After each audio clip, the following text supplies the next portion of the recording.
Welcome to the Summit City, home to the 260's dedicated high school athletes and fans. Each victory and celebration captured by our cameras. Treasure the highlights from the Summit Athletic Conference this season, or complete games live or on demand. After all, nobody's more proud to call Fort Wayne home than SummitCitySports.com.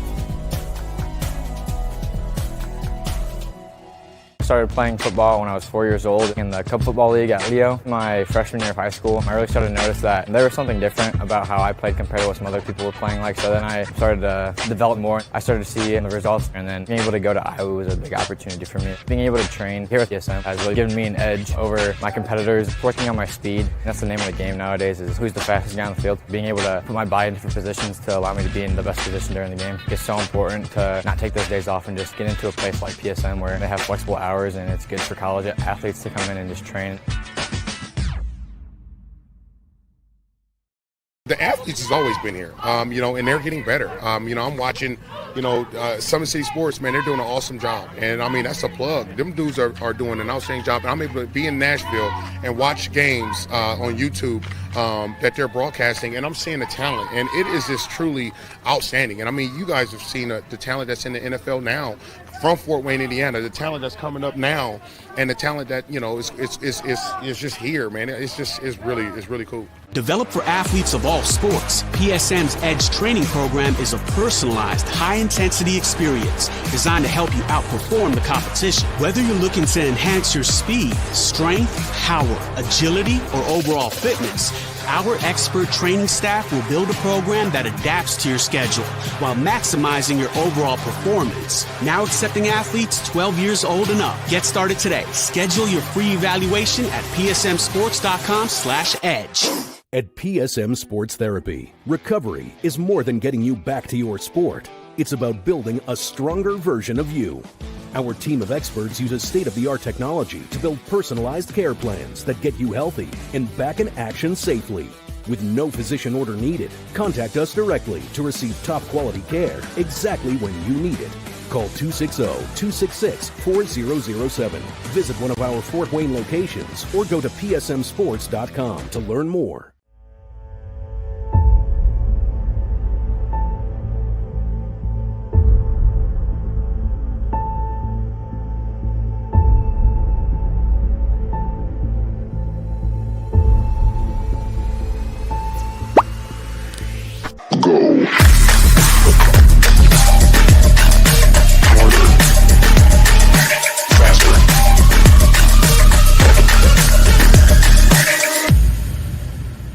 Here, every athlete is one of one. Every day is an opportunity to improve, to become faster, stronger, healthier. That's our commitment. With elite training and expert care, we transform athletes by pushing through challenges and sharing every victory. PSM, you've got goals. We help you get there. Learn more at psmsports.com. Anderson Heating and Air, locally owned and operated with over 50 years of experience. Call us today and get a free quote on a brand new furnace and AC, financed and available. Don't wait. Call us today and sign up for a maintenance agreement and stay cool. Our maintenance agreements will ensure that you're first in line if you have an emergency, and we'll send one of our service techs out for cleanings twice a year. Call us at 557-0958 or request an appointment on our website. Call Anderson Heating and Air, where your emergency is our emergency.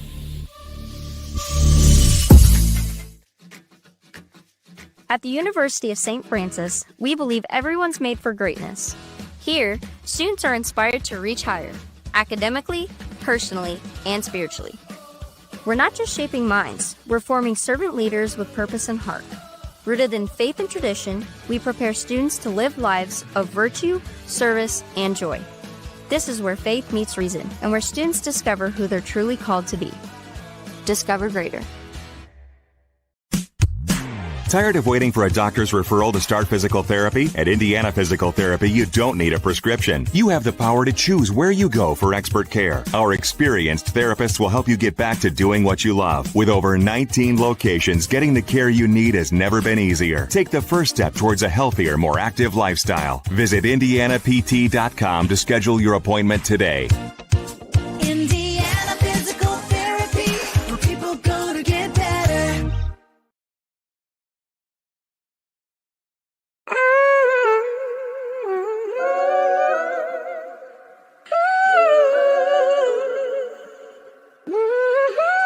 Damn, Kai, you going crazy.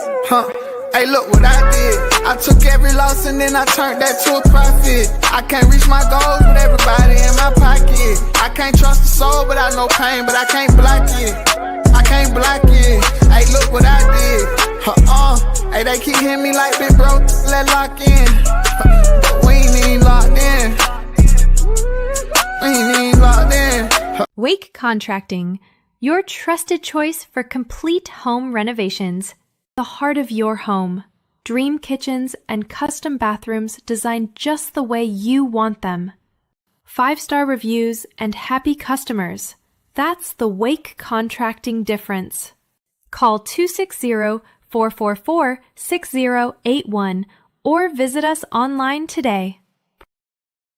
Partnership between O&E, Orthopedics Northeast, and Parkview Sports Medicine is unique because our team is taking care of the athlete in their own environment on the field. O&E is the other end of our treatment when someone actually does have an injury that requires a specialist care. We have athletic trainers, we have the physical therapists, and everyone's important. Everyone has a role to play because our goal is the same. We're just trying to get these athletes back to doing what they love to do.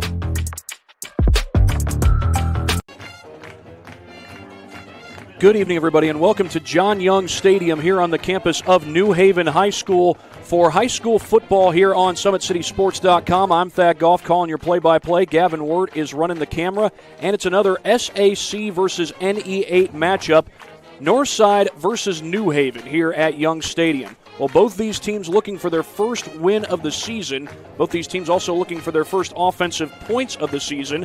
Always a tough draw when you have to open the season against East Noble, and that's what Northside had last week. They lost that game 19-0. And, of course, New Haven had Heritage. Heritage has been a real good team in this area for quite some time. They lost that game 21-2. So both teams trying to get the ship going in the right direction. And it is time for our national anthem. So it's time to take a quick pause. I'll be right back in just a moment on SummitCitySports.com. Anderson Heating and Air, locally owned and operated with over 50 years of experience. Call us today and get a free quote on a brand new furnace and AC, financed and available. Don't wait. Call us today and sign up for a maintenance agreement and stay cool. Our maintenance agreements will ensure that you're first in line if you have an emergency, and we'll send one of our service techs out for cleanings twice a year. Call us at 557-0958 or request an appointment on our website. Call Anderson Heating and Air, where your emergency is our emergency. Tired of waiting for a doctor's referral to start physical therapy? At Indiana Physical Therapy, you don't need a prescription. You have the power to choose where you go for expert care. Our experienced therapists will help you get back to doing what you love. With over 19 locations, getting the care you need has never been easier. Take the first step towards a healthier, more active lifestyle. Visit IndianaPT.com to schedule your appointment today.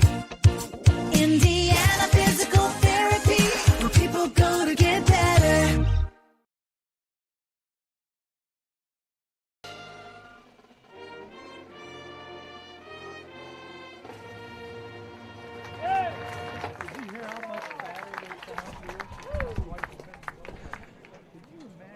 We're about 10 minutes away from kickoff. We've just had the national anthem here at John Young Stadium on the campus of New Haven High School. The New Haven Bulldogs hosting the Northside Legends. Well, of course, we've all heard the news out of Northside, I would imagine. Ben Johnson, of course, is no longer the head coach at Northside. Who is the head coach is none other than Jalen Smith, former NFL linebacker, Bishop Luers graduate.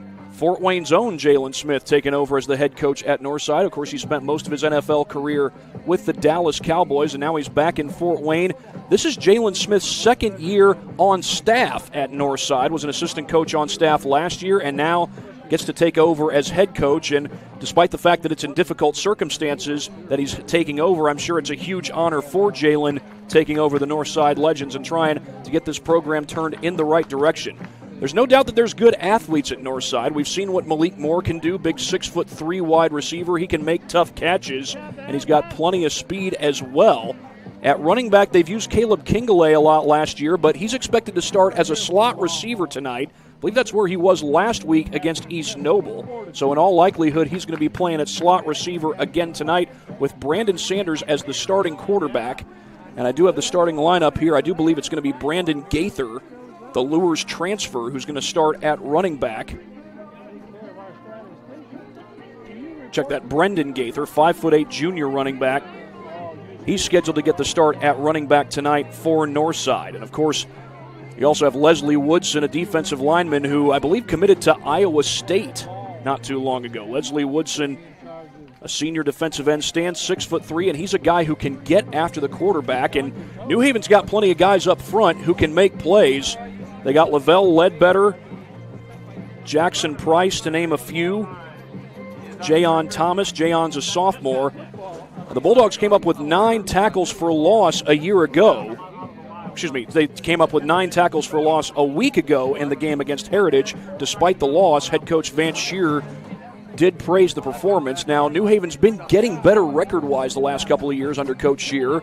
And, of course, it's never an easy task when you go up against the Northeast State Conference, but New Haven is trying to continue to improve. We know the talent is here. Now, you got to deal without having DJ Simpson at running back. Moses Simmons will be the starter at that position, although they got a good game from Rodney Harden last week.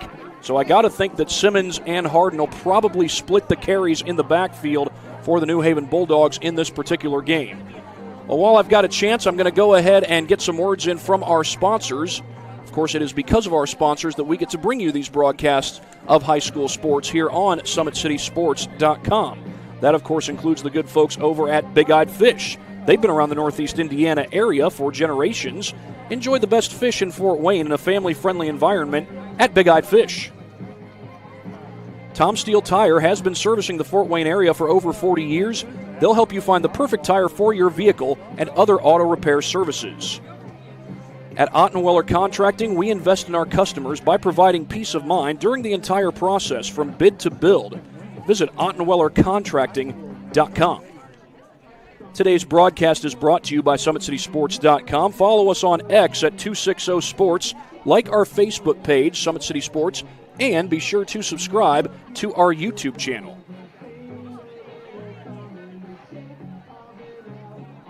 We've got about 6 minutes and change left until we get this game started. We'll have the coin toss in just a matter of moments. And, of course, this is Northside versus New Haven, but there's going to be plenty of Bishop Luers representation, including the fact that Jalen Smith went to Bishop Luers.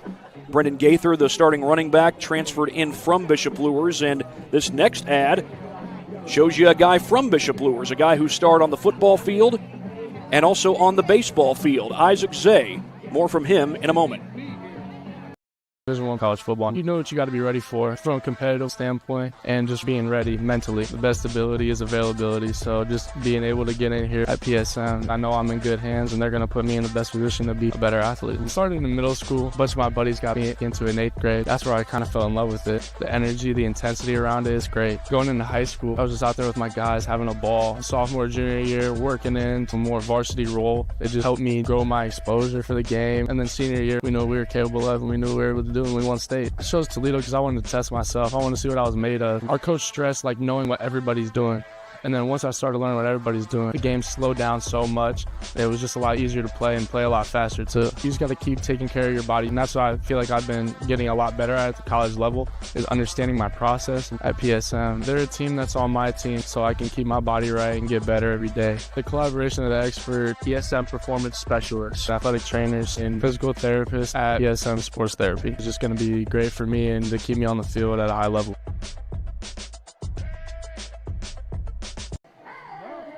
Back here at John Young Stadium here on the campus of New Haven High School in New Haven, Indiana, just outside of the city of Fort Wayne, Indiana, not too far from downtown Fort Wayne, Indiana, in fact.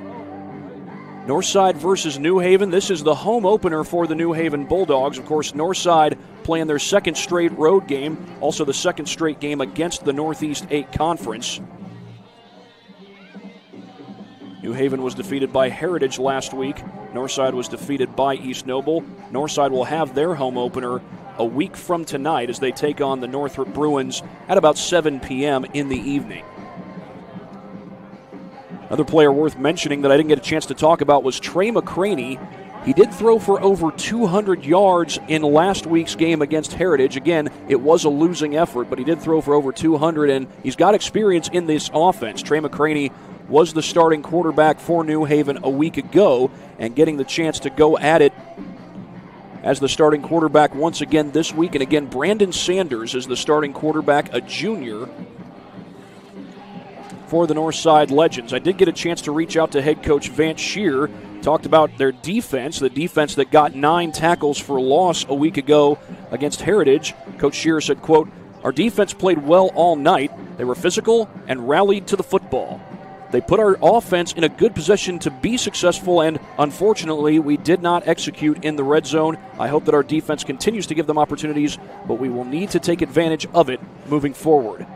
Regarding this matchup against the Northside Legends, Coach Shear said, quote, "Northside is incredibly talented as the Legends come out of the tunnel."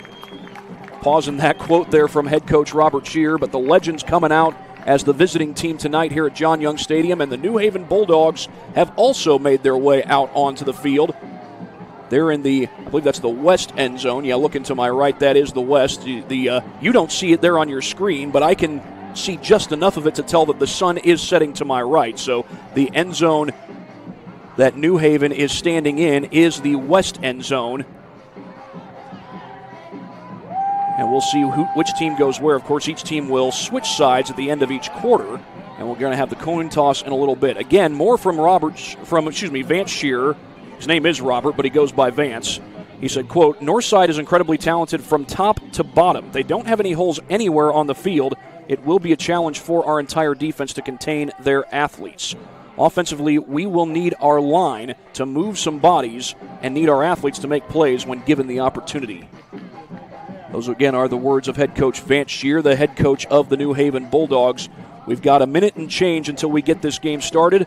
Back after this break, you're watching high school football here on SummitCitySports.com.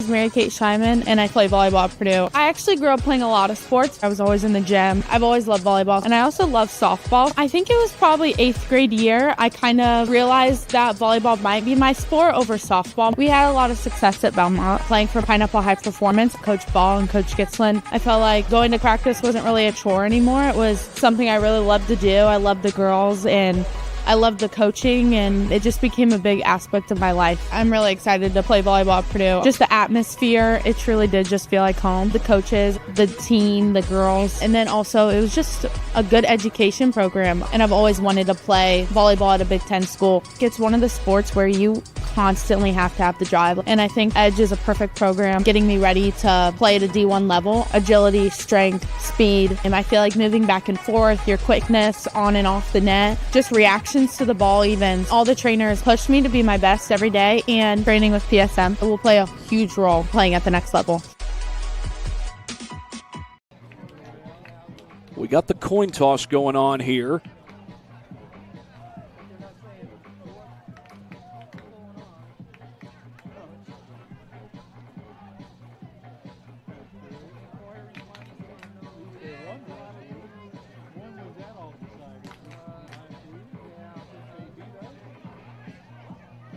See both Northside and New Haven going with the white helmets. We've seen New Haven use gold helmets. It looks like Northside has won the toss and elected to receive. Nope, check that. Looks like New Haven won the toss and deferred. So Northside will receive the first half kickoff. New Haven will receive the second half kickoff.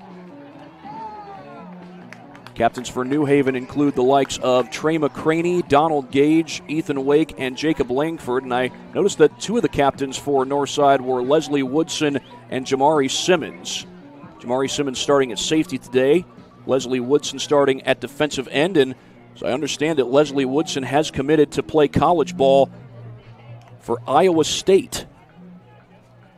Of course, that was where Matt Campbell was the head coach, but Matt Campbell is now coaching at Penn State.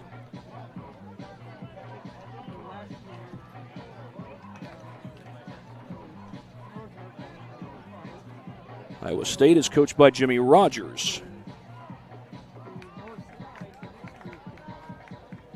Former South Dakota State head coach and then later Washington State head coach. So we're getting ready to have the opening kickoff between New Haven and Northside here at John Young Stadium. Home opener for the New Haven Bulldogs. Northside will play their home opener next week against Northrop. That will also be their conference opener.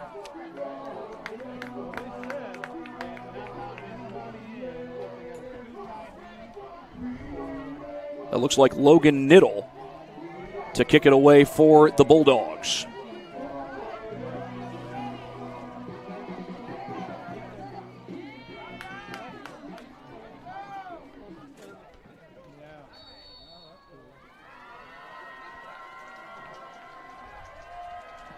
And it's a squib kick to start the game. It takes a hop off a Northside player. I think the Legends came up with it. They did. Sutton Yorko, Johnny on the spot for the recovery, and Northside's going to get good field position out of that. Taking number 12, Jamarcus Martin.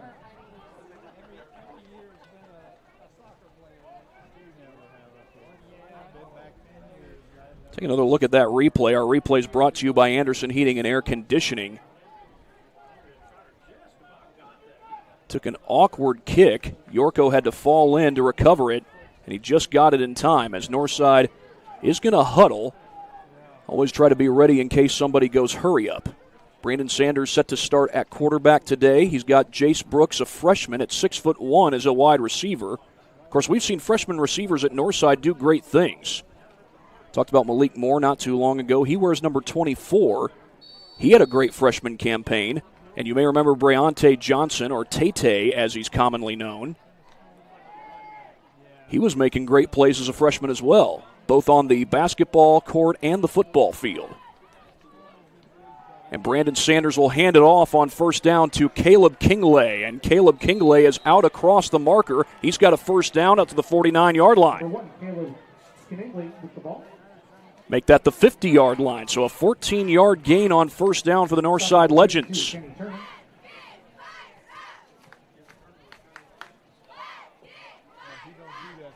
Caleb Kingley is listed as an athlete, which means he could play running back or wide receiver. Think of a Percy Harvin or Curtis Samuel type of player. Percy Harvin from Florida or Curtis Samuel for Ohio State.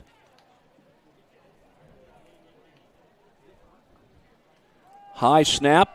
Kingley again, and Kingley fighting ahead for about a 7, maybe 8-yard gain. We'll call it 7.5 unofficially. Back-to-back carries for Kingley, 14 yards on the first play, 7 on that play. Here's another look at the replay brought to you by Anderson Heating and Air Conditioning. Kingley was mostly used in the passing game last week, should say the receiving game.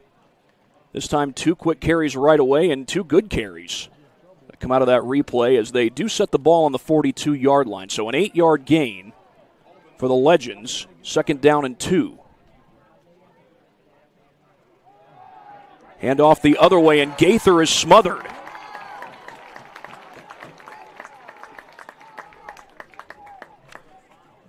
Logan Niddle, the linebacker, makes the tackle. He had a little bit of help from some of his teammates. It's a loss of 1 on the play, 3rd and 3. And you wonder if this might be the first passing situation of the game. Look at the job by Niddle to plug up that hole, and I got to come out of my replay quick because Northside is broken huddle. That is Malik Moore at the bottom of your screen. It is a handoff. Kingley trying to get to the outside. He's pursued, and he's got it. Caleb Kingley fighting for the extra yardage, and he got plenty of extra yardage.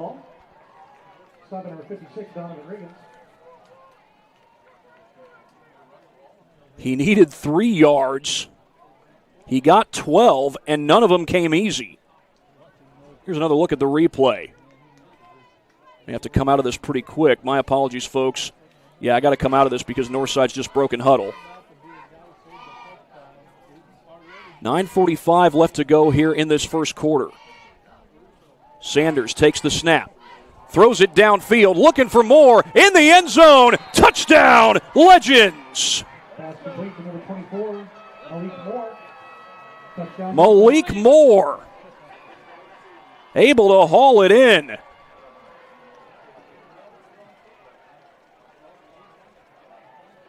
And the Legends go up 6-0.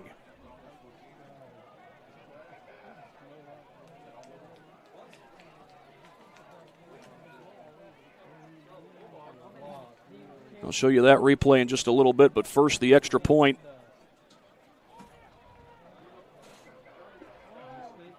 It was all run plays. Oh, now it's a swinging gate formation, and the whistle blows. Kingley was going to walk in for 2. But the whistle blows beforehand. Are we going to have a false start or offsides? There's not been a signal yet.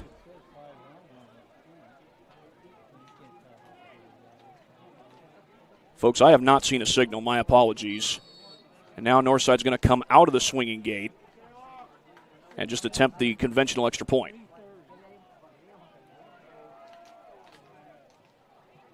Low snap. It's blocked. No good. Would have been a sure 2-point conversion, but then the play was whistled dead. But another look at a couple of replays.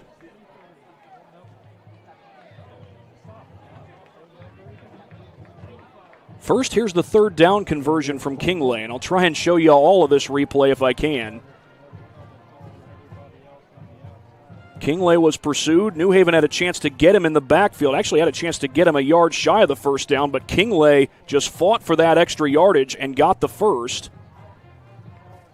I think I've got just enough time to show you this replay. This was a beautifully thrown ball by Brandon Sanders.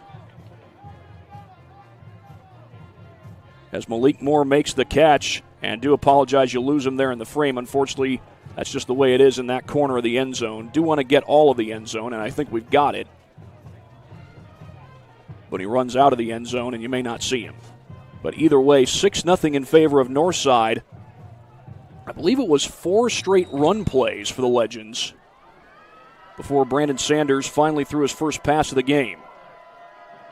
And Northside has their first touchdown of the season. This is a returnable kick. It's bobbled. Still on the ground. Who's got it? Christian Licata was going after it. Looks like he got it back. The kickoffs have been interesting so far.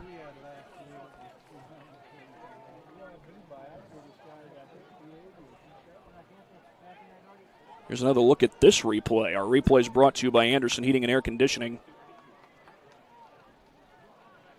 Licata just never secured it until it was on the ground. We're going to get our first look at Trey McCraney.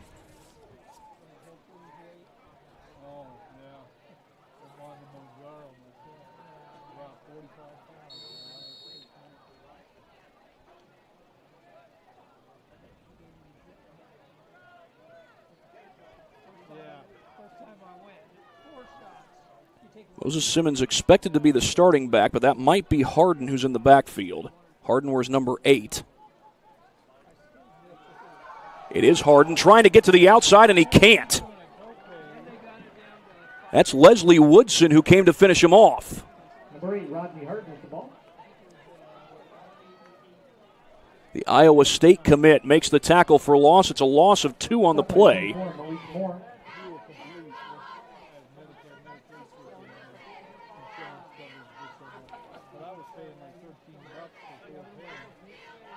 It's going to be 2nd and 12 as McCraney operates from the shotgun.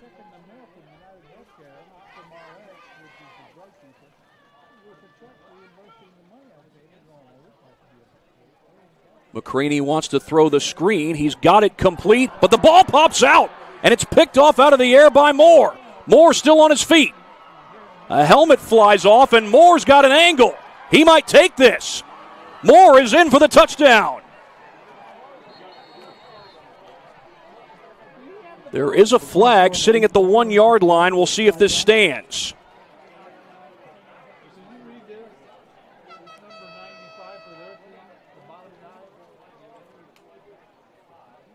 If the touchdown doesn't stand, maybe the pick does. It's an illegal block in the back, so I got to think it's on the return.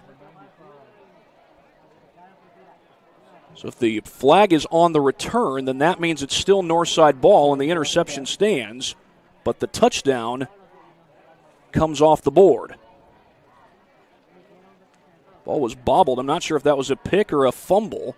Get a look at it later. They're going to move the ball 10 yards from the 5-yard line. So it looks like the 5 was the spot of the foul.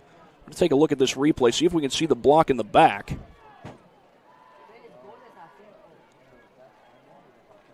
The only thing I'm questioning is, did he ever have possession of the ball? But either way, Moore caught it out of the air, so it's a clean pick. And again, the call was that the block in the back happened at the 5-yard line.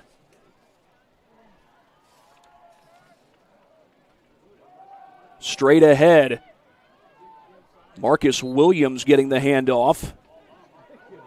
Number 8, Marcus Williams with the ball. Takes it for about a 3-yard gain. Stop at number 19, Jacob Langford. Jacob Langford with the tackle. So you got Marcus Williams and Caleb Kingley in the backfield. They're going to call that a 4-yard gain. 2nd down and 6. Kingley's carried it 3 times. Williams now gets his 2nd carry and a good hole for him. He stopped short of the goal line, but it will be 1st and goal at the 2.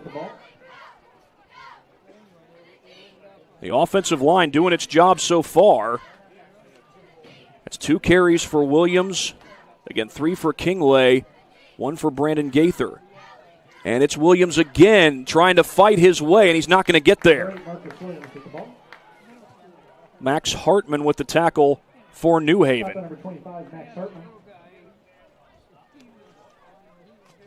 May have gotten half a yard. That's about it. I think we'll just call that. That ball looks like it's resting on the 1-yard line, so we'll call it a gain of a yard as Northside changes their personnel a little bit. Malik Moore with the game's only touchdown so far.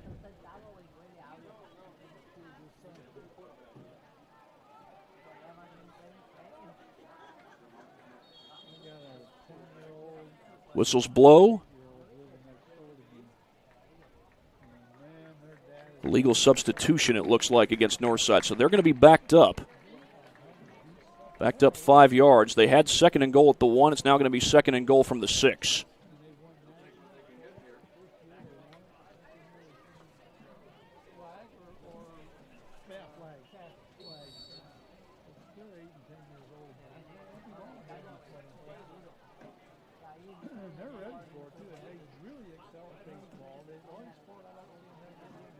Northside's run the ball a whole lot today. I think it's 8 running plays, 1 pass.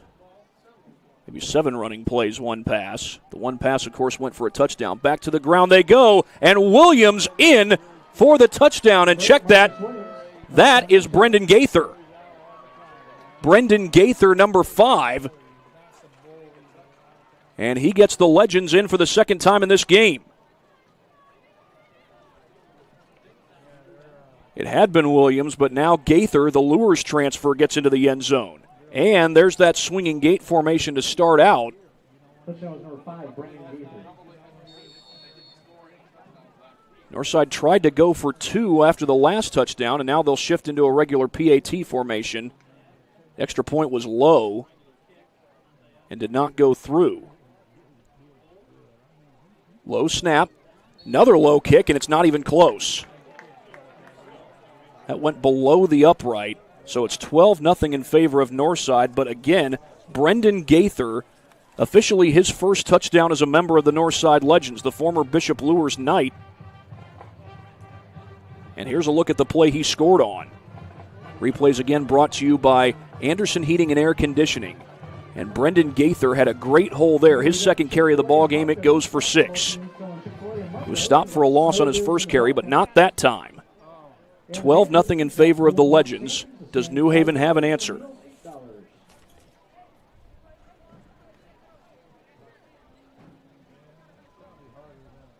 They turned the ball over on their 2nd play from scrimmage last time they had it.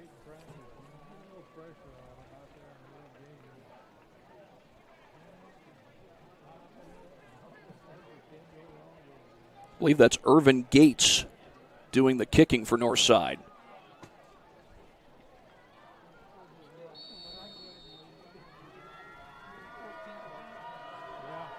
.6:57 left in this first quarter.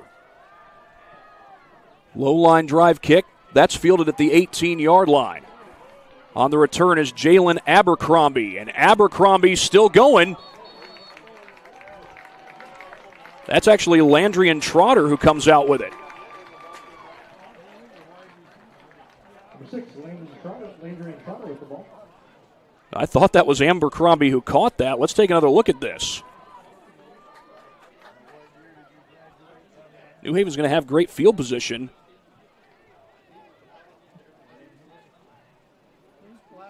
Yeah, the ball was fumbled, and there's the recovery by Trotter, so he takes it up right to midfield. That's where New Haven's going to start this drive. Out of the pistol. 6:49 to go here in the first quarter.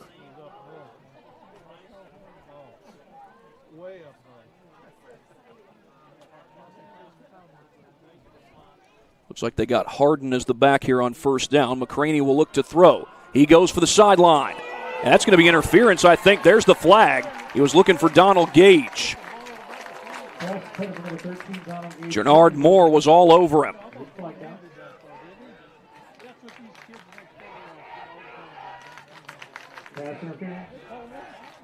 Yeah, that was an obvious call. Moore clearly had a hold of him by the arm.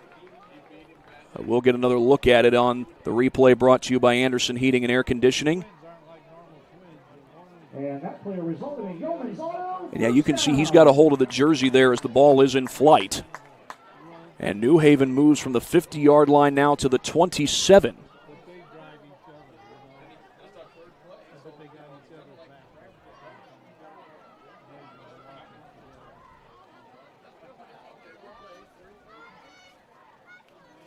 And now they're going to move it back.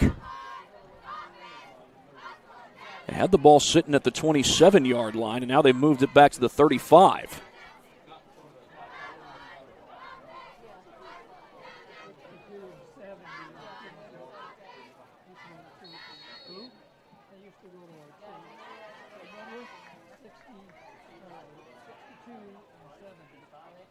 Northside looks to be coming on a blitz. We'll see if they do. McCraney gets the call from the sideline.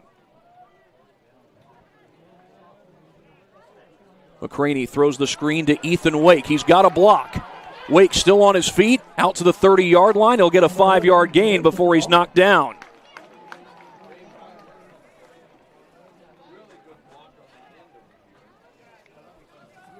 A couple of legends came in to make the tackle. Skim through the replay here while I have a chance. Please do not stand along the fence. Please do not stand along the fence.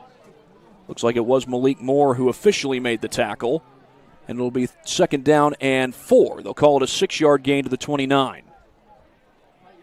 Coming up on 6 minutes to play here in the first. Brittany Smith, please come to the ticket booth. Brittany Smith, please come to the ticket booth. Handoff is to Harden. Harden going to be close to that first down. And it looks like he might be just a little bit short based on the spot. Either that or he's got it by just enough. And they're going to call it a first down. It was really close, but Harden gets just enough to move the chains.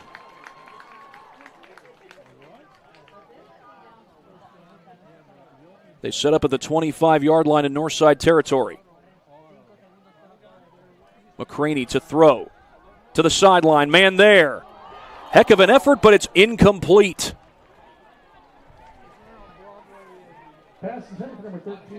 Looked like B.J. Johnson had the coverage for Northside.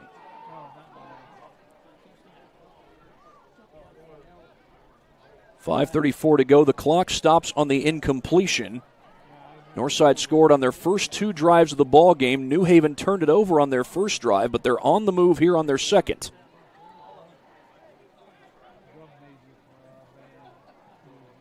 First down via pass interference, and then Rodney Harden picking up the first down on the ground. Jackson Price, the tight end, motions. It's Harden getting the call, and he's up to the 21-yard line. Number 8, Rodney Harden with the ball. 4-yard gain there on first down. It's back-to-back carries for Rodney Harden. He's carried it 3 times so far today. Jalen Doty will take a little breather. Northside will now sub some guys in.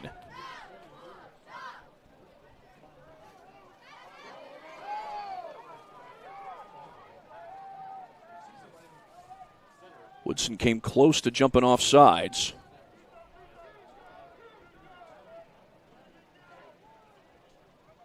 Price goes in motion. McCraney throws the slant complete.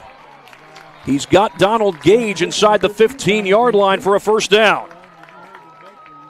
Stop at number 24, Malik Moore. Malik Moore with the tackle, but New Haven moves the chains. First down. After turning the ball over on their first drive of the game, the Bulldogs have a chance to get on the board here on their second drive. Gage and Wake line up slot to the left.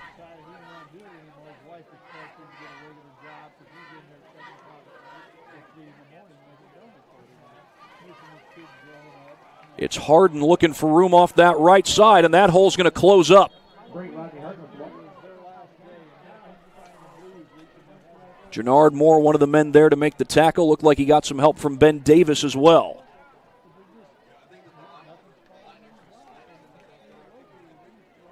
A loss of a yard on the play, make it second down and 11.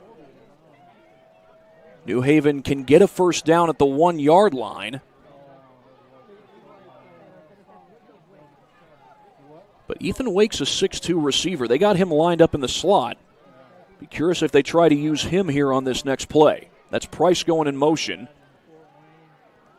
They go to Price. He makes the catch. He's hit at the 10. Pass number 88, Jackson Price.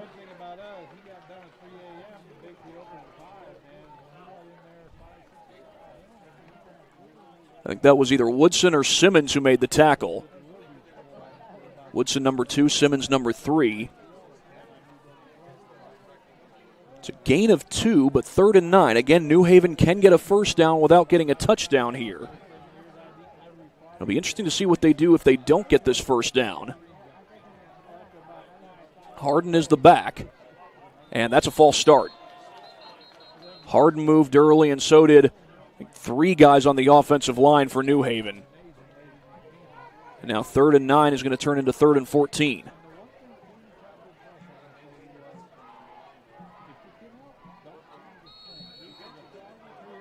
Timeout taken by New Haven. Well, while they take a timeout, we will also take a timeout. Vance Shearer wanting to talk some things over. Back after this on SummitCitySports.com. Between O&E, Orthopedics Northeast, and Parkview Sports Medicine is unique because our team is taking care of the athlete in their own environment on the field. O&E is the other end of our treatment when someone actually does have an injury that requires a specialist care. We have athletic trainers, we have the physical therapists, and everyone's important. Everyone has a role to play because our goal is the same. We're just trying to get these athletes back to doing what they love to do.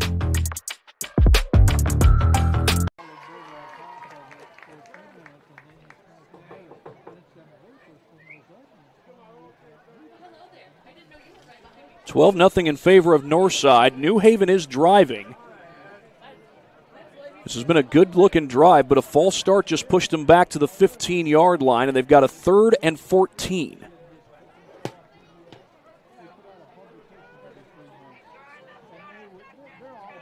Bulldogs can get a first down even if they don't get a touchdown, but this may be one of those plays that's designed to go to the end zone. They tried to set up a little tight end screen to Jackson Price on the last play. They did get him the ball, but Jamari Simmons stuffed it out. McCraney will throw the screen to Wake. Wake turns it inside, and he comes up short of the 10-yard line. He stopped back at the original line of scrimmage, and now New Haven is going to have a 4th down and a decision to make.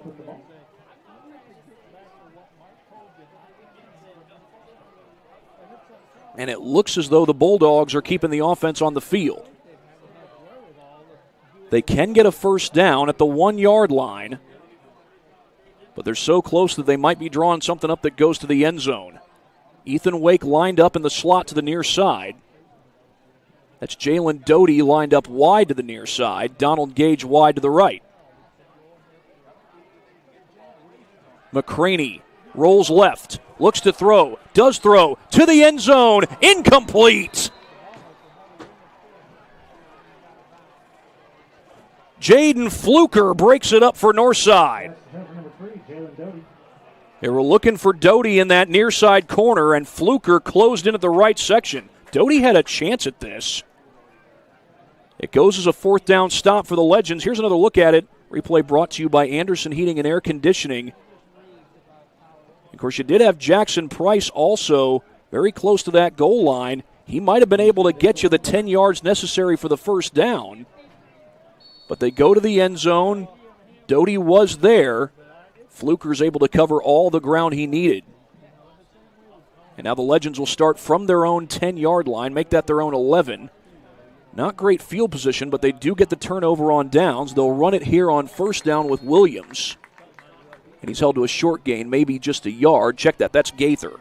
Brendan Gaither getting the carry. Northside's tried to use some misdirection, and they've run the ball very effectively most of this game. Sanders has only had to throw it once.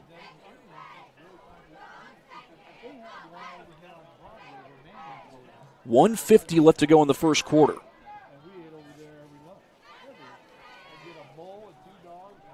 Sanders looks to throw, going downfield, has a man. Over the shoulder and caught. Hauled in by Jace Brooks, the freshman. The over-the-shoulder grab. There is a flag down on the play. And it looks like it's coming back. Flag sits at the 15-yard line. We've got an ineligible man downfield. Not sure if that would have been Brooks' first catch of the season. First catch as a varsity receiver. Would have been his first catch of the game.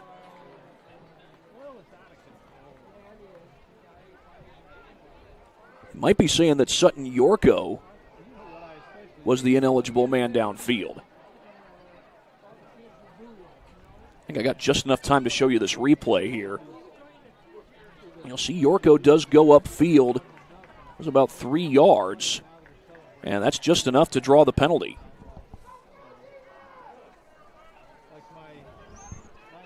Ball gets moved back to the 7-yard line. A minute 37 left to go in the first quarter. Back to the ground they go. Kingley fighting off tackles. Oh, look at Kingley. And he might have gotten every yard he needed. I think he did. If he didn't, he came awful close.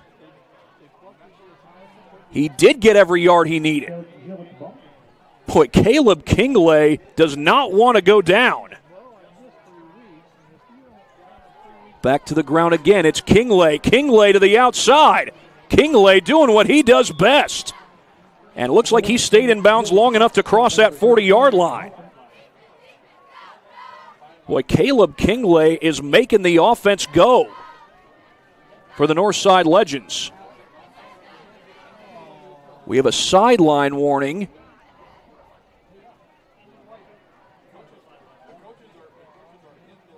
I didn't see a signal as to who the sideline warning was against.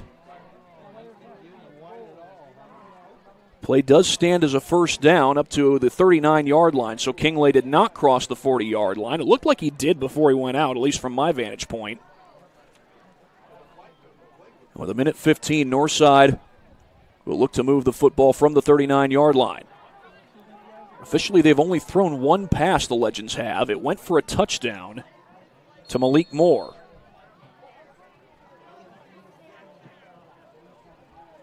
Little toss sweep to the outside. And that's going to be a short gain out across the 40, and now things are starting to get chippy. And there's a punch thrown. There's a punch thrown. That's going to draw a flag. That looked like Jalen Abercrombie who threw the punch.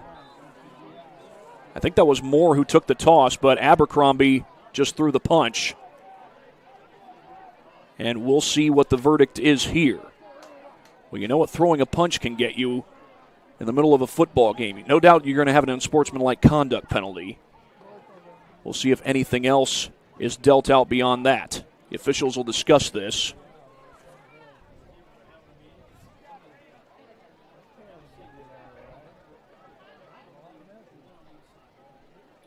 .3 seconds left.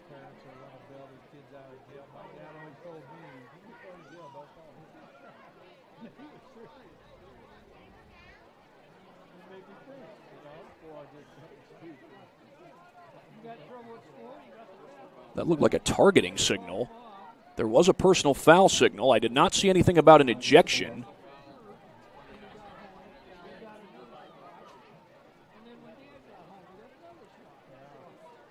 So this is going to be walked off as an automatic first down for the Legends.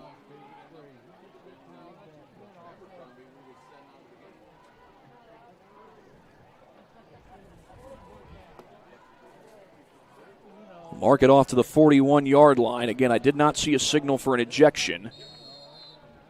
That does happen sometimes when a player throws a punch. Sanders to throw. Sets up the screen and a little one-handed catch. And Gaither trying to make as many moves as he can. He gets a yard on the play. Actually didn't even get that. Got back to the line of scrimmage, and that was it. That was an impressive catch. And the upside for Northside is it allows the clock to tick down a little bit more before they run their next play. They will still have to run another play. There's about 4 seconds difference between game clock and play clock.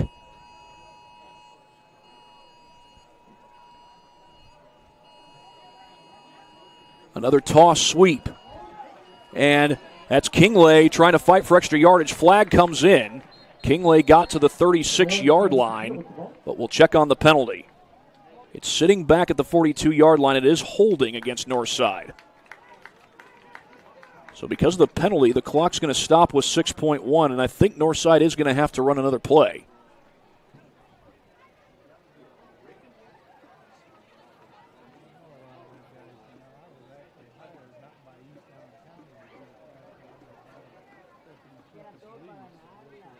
So mark it off 10 yards from the spot of the foul.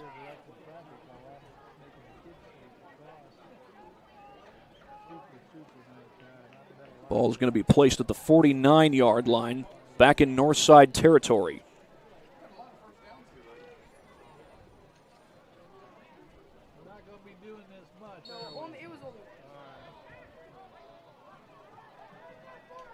And now the clock's going to run. I think Northside's just going to let it run to the end of the first quarter, and that's exactly what they do.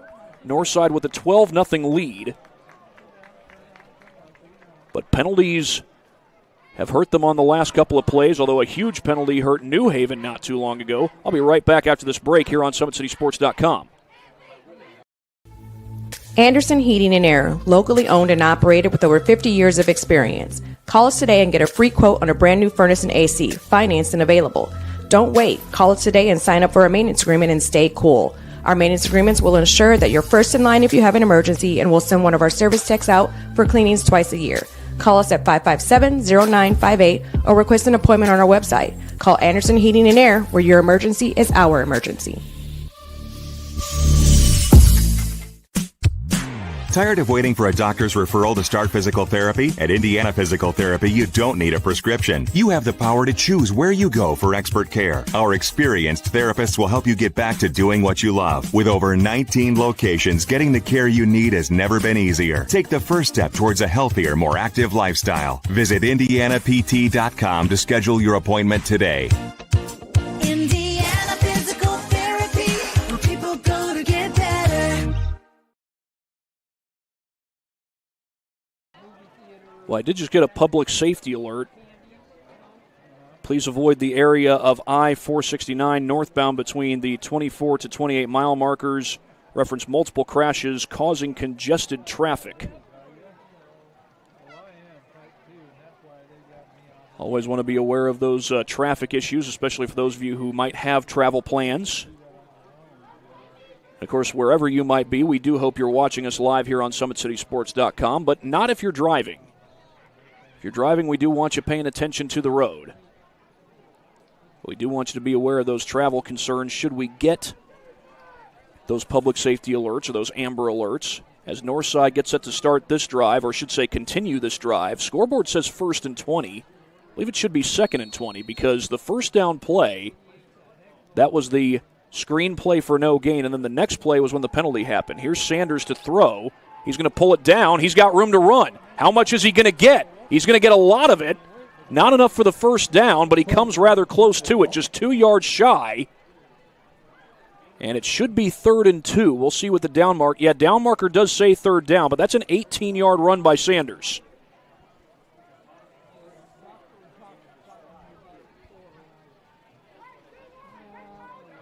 He needs to reach the 31-yard line to get the first down.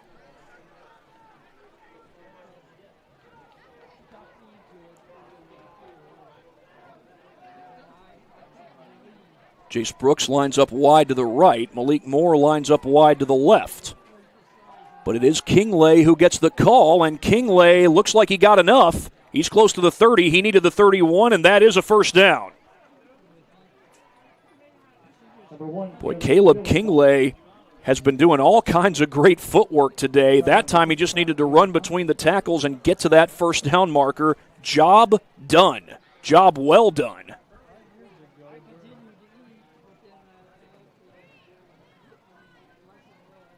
I might have just enough time to show you this replay.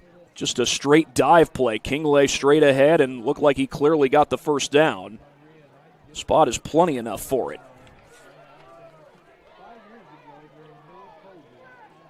This time it's Moore to the right, Brooks to the left. Sanders wants to throw to the right. There's Moore. He's got it. He won the jump ball. He didn't get in, but it will be first and goal at the 1. Great catch by Moore. Sanders just threw that to his outside shoulder, and Moore made the play.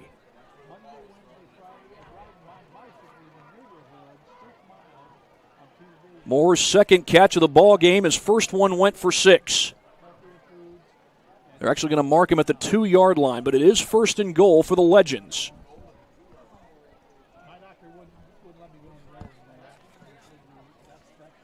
They got Moore lined up wide to the right again. And it's Sanders trying to sneak for it. He fought off a tackler. I don't think he got there. He was fortunate to get a yard out of that. Boy, Sanders looked like he was pushed back at first, but kept on fighting. Well, you play to the whistle. Take another look at this play here by the Bulldogs. Yeah, I thought he was pushed back at first, but it may have just been him going backwards behind his offensive line. Power I formation. Straight dive play. Gaither tumbling in for the touchdown. Brendan Gaither, his second rushing touchdown of this game. And Northside is in control, up 18-0. There were a couple of plays that made that scoring drive happen, but right now it's time for the extra point.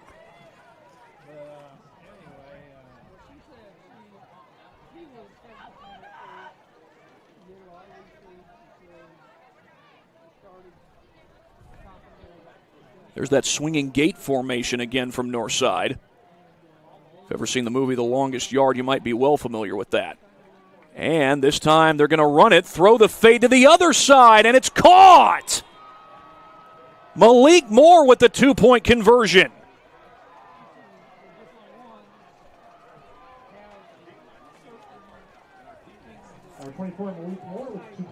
Malik Moore had the touchdown catch earlier. The big catch to set up first and goal, and now he catches the 2-point play. And I'm going to try to show you these replays as quick as I can, or at least show as many of them to you as I can. This is just improvisation by Brandon Sanders. Saw an open lane, knew he needed to go a long way to get the first down, and he got a lot of it. That was the second and 20 play that went for 18 yards. But then it was Caleb Kingley getting the handoff and doing exactly what he needed to do to move those chains. Ran right into the teeth of that Bulldog defense.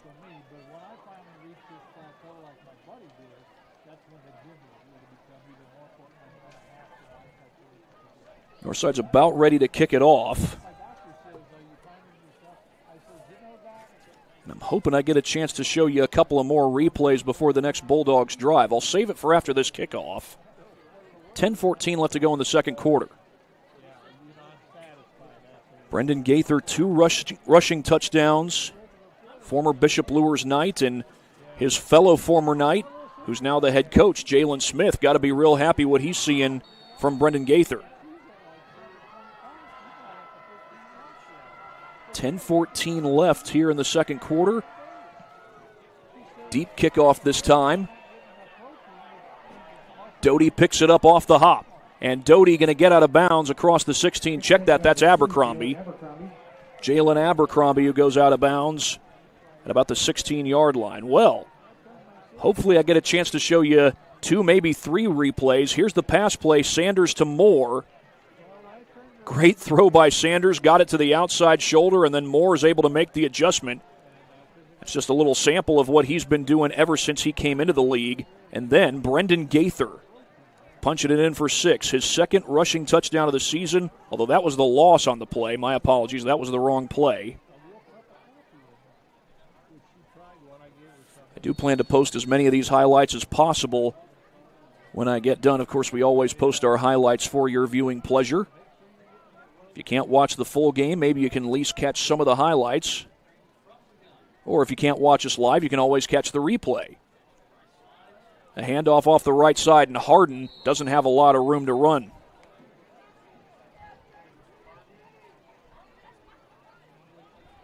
Okay, I think I've got the touchdown replay now. Straight power I formation, and Gaither took on the contact to get over that goal line. Great power run by Gaither. And then we'll see what happens on this play, because the 2-point play was worth showing you as well. McCraney will go out of the shotgun. He's got Harden to his right hip. Jackson Price, the tight end, goes in motion. They'll set up the screen to the far side. That's Doty. And Doty has no room to work with whatsoever.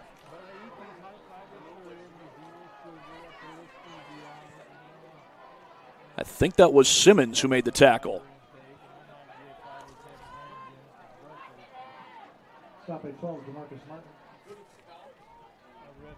Check that, Jamarcus Martin, number 12. And it's 3rd and long for the Bulldogs. 3rd and 9 as they set up from the 16. They need to reach the 25 to move the chains. New Haven's best drive of the day, they got down to Northside's 11-yard line, but turned it over on downs. McCraney lofts it downfield and intercepted. That's a breadbasket pick for Malik Moore. And Moore running down the sideline. There's a flag down. Flag came in after the pick. Was there one before? I saw the one that came in after. I did not see one before the pick. So it looks like this will be Northside ball, but if it's on the Legends, they'll be backed up with possession. Get the call from the referee here. The flag was thrown the 30-yard line as Moore was en route.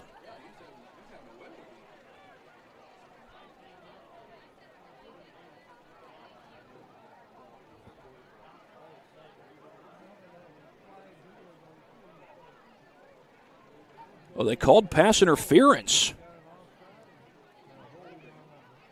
Holding also on the Legends. So if this is pass interference, then the pick must be offensive pass interference. If it's defensive pass interference, then it has to be New Haven ball.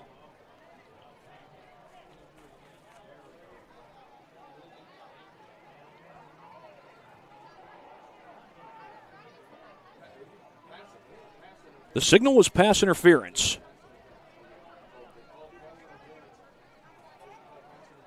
And now I think the officials may discuss this a little bit more.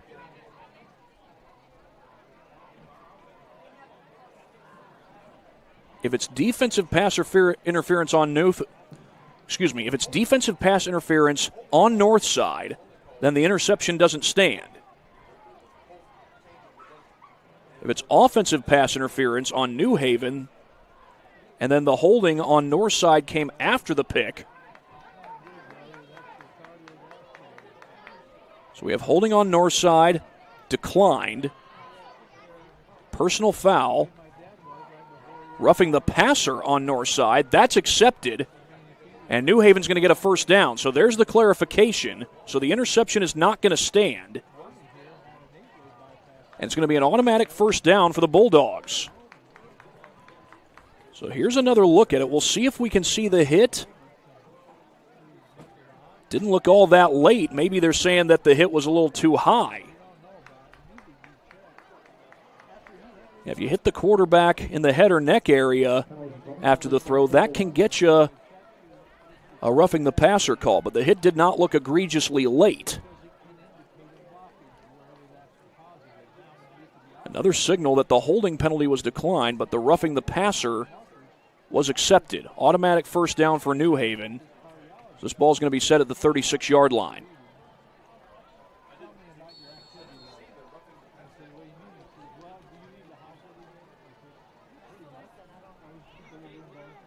So McCraney's going to operate out of the shotgun, fakes the screen, looks to run, and runs out of room.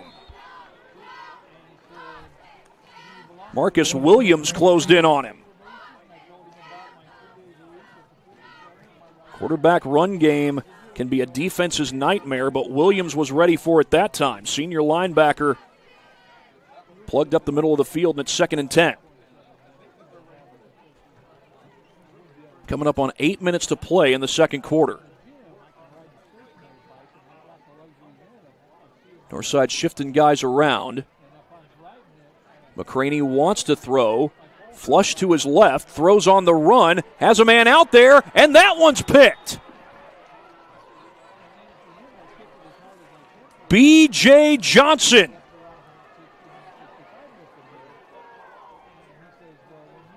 So Northside does get the turnover. Northside has been hurt with penalties in this ball game, but they responded well to it that time. Here's another look at the replay, brought to you by Anderson Heating and Air Conditioning. McCraney left the pocket, and Johnson was in great position. Of course, you had some help on the back end. Looked like Simmons was back there as well for the Legends. And Northside's going to start this drive at their own 49-yard line.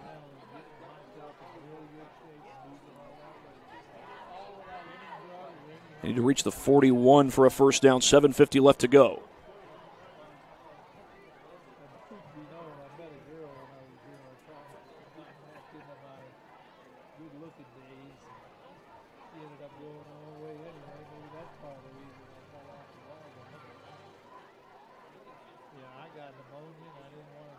Some guys getting a little close to each other.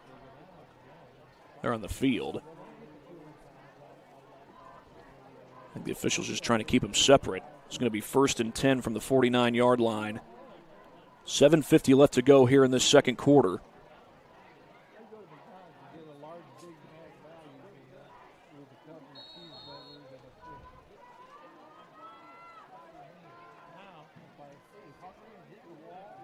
Handoff goes to Kingley. He changes direction, still on his feet, but pursued well and dropped in the backfield. Moses Simmons makes the tackle. I think that's the first time in this game Kingley has been stopped for a loss. He's been able to use his footwork to work wonders running the football for the Legends, but that time they got him for a loss of 4.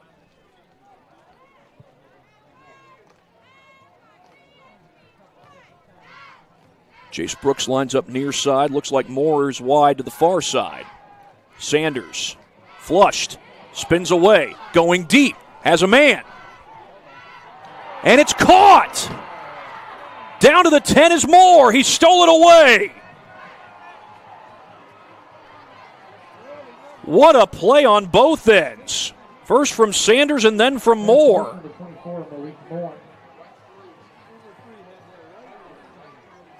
Let's see if we can get a look at this replay in time. Everybody's still getting lined up. Sanders was pursued well. And it looked like this ball was going to be picked, but Moore came back and snatched it away. And that ball looked like it was picked. Doty had his hands on it, and then Moore just ripped it away from him.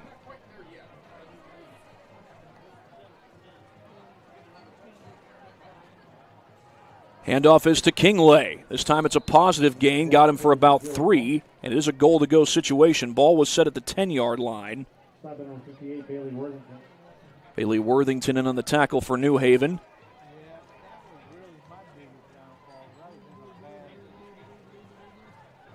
Kingley's been a workhorse so far in this ball game for the Northside Legends, as they're trying to punch it in one more time. I don't think they've... Well, actually, I'll save that for later. Play clock down to 8. Whistles will blow. And somebody has to tie his shoe.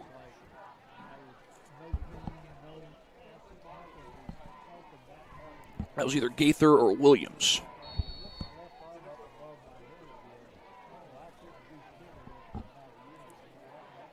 Now Dante Adams splits wide to the left. Sanders to throw. Incomplete. He was looking for Adams in the back of the end zone. There were two Bulldog defenders there. Ethan Wake was there as well. And Wake is 6'2". Trying to throw it in over him is a tough ask. This is going to be 3rd and 7.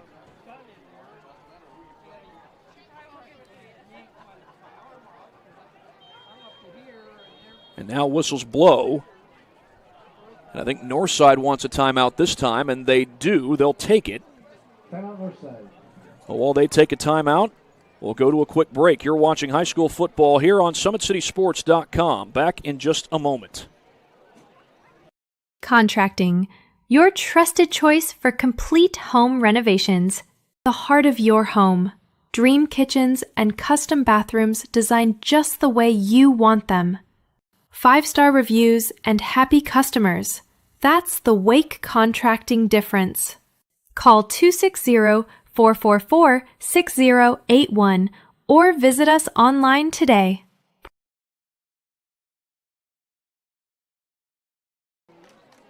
Back here at John Young Stadium, another quick word from our sponsors. PSM's Edge Training Program helps athletes build their speed, power, agility, and strength that they need to perform at their best. Visit psmsports.com/edge to learn more and earn your edge this season.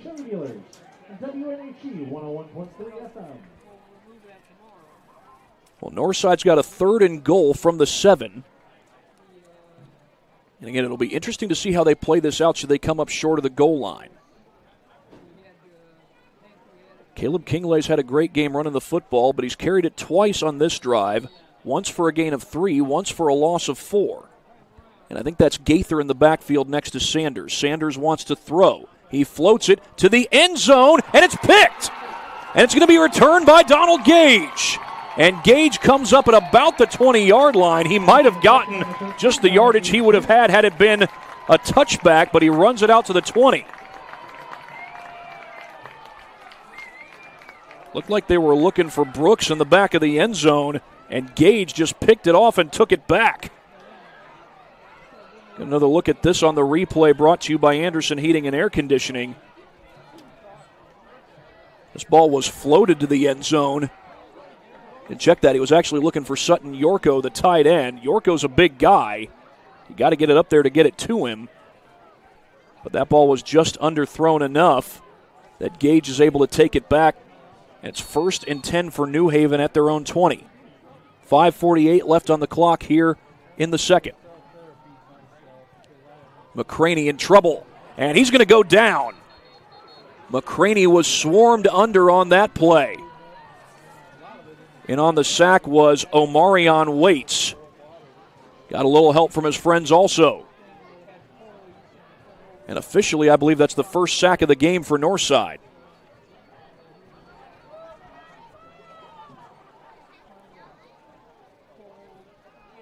A loss of 2 on the play.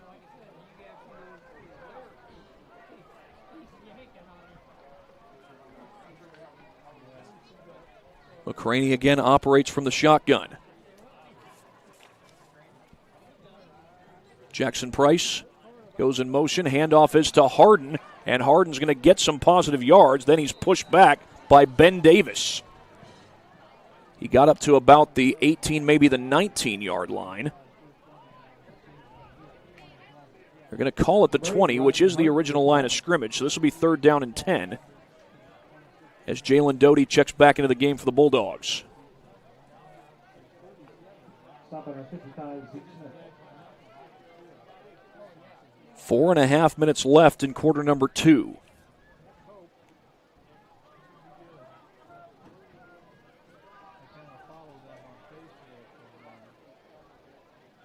McCraney from the shotgun looks to throw.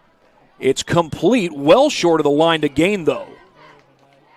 Jalen Doty makes the catch, went down right afterwards, and now the punt team's coming out. So Northside's going to get another possession. We've got a timeout on the field.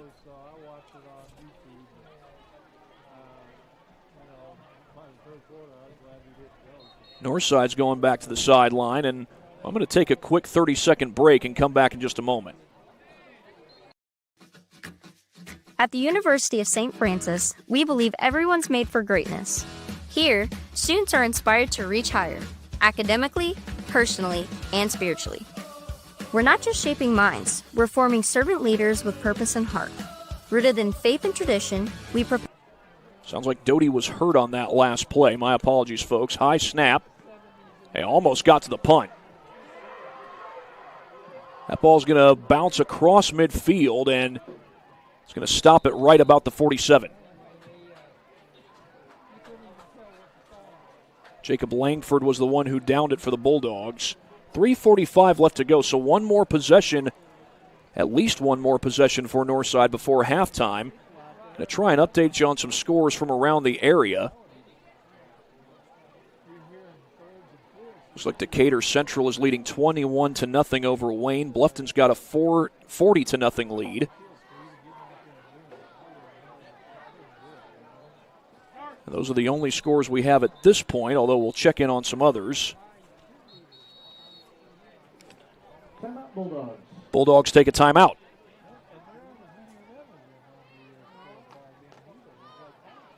It's their second timeout of the game, and we'll be back after this break on SummitCitySports.com. At the University of St. Francis, we believe everyone's made for greatness. Here, students are inspired to reach higher, academically, personally, and spiritually. We're not just shaping minds, we're forming servant leaders with purpose and heart. Rooted in faith and tradition, we prepare students to live lives of virtue, service, and joy. This is where faith meets reason and where students discover who they're truly called to be. Discover greater.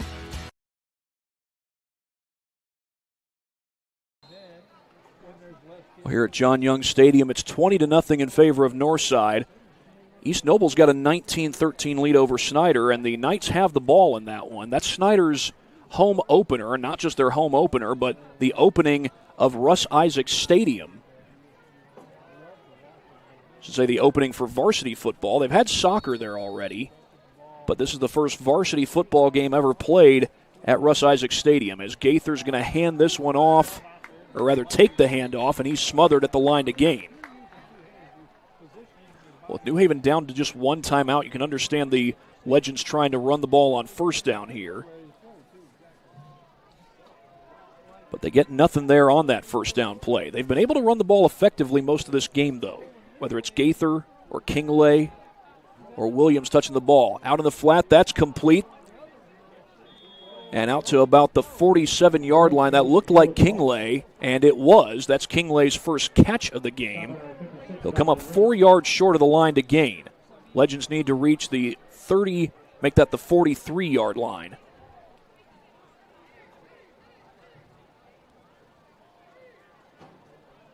Andrean and Bishop Lures are in action. See if I can get a score update there. Yep, I've got one. Andrean leads Lures 13-0. As Sanders looks to throw, heaves it down the field, looking for Brooks. Little hand fighting. Brooks has the catch.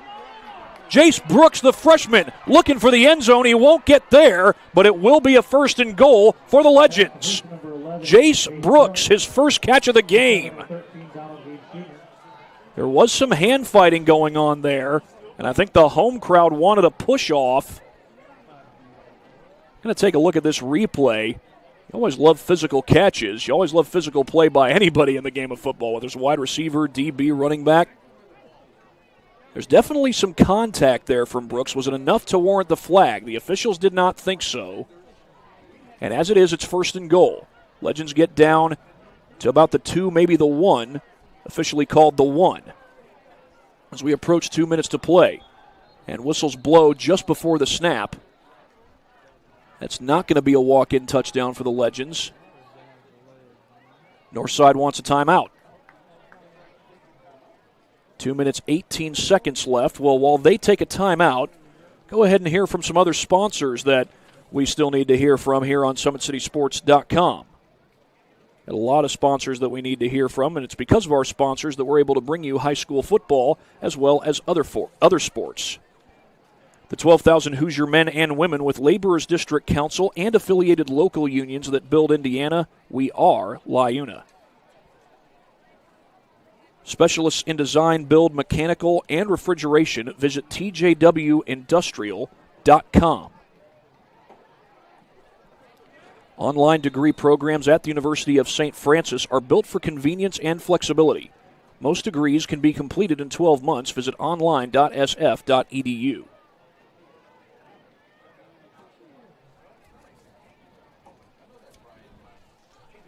.2:18 left to go in this second quarter. Northside trying to punch in another one. And a great throw and catch to Jace Brooks, the 6'1 freshman, just a moment ago. We've been used to seeing freshman receivers at Northside make big plays. Little delay on the handoff, and in for the touchdown is Omarion Waits. The big man checking in as an eligible ball carrier. Omarion Waits, 6'3", 273 pounds, gets the chance to carry the rock and takes it in for 6. And now we'll see what Northside does here. They went for 2 the last time they scored. And they're going to set up in that swinging gate formation again.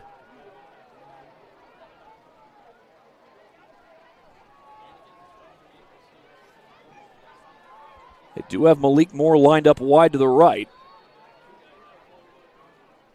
And it is the toss out to Kingley. He just needs to follow his blockers, and he's in.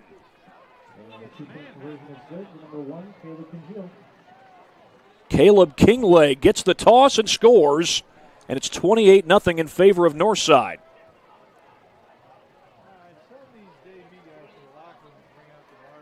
Couple of plays worth showing to you. First, the big catch by Jace Brooks, his first of this game. Brandon Sanders, again, has shown the ability to throw outside the pocket. There was some hand fighting. Again, was it enough for an offensive pass interference flag? Maybe. Couldn't quite tell, but Brooks shows the physicality and then makes the catch. And Northside would score just a play later. And who would it be that punches it in? But big Omarion Waits.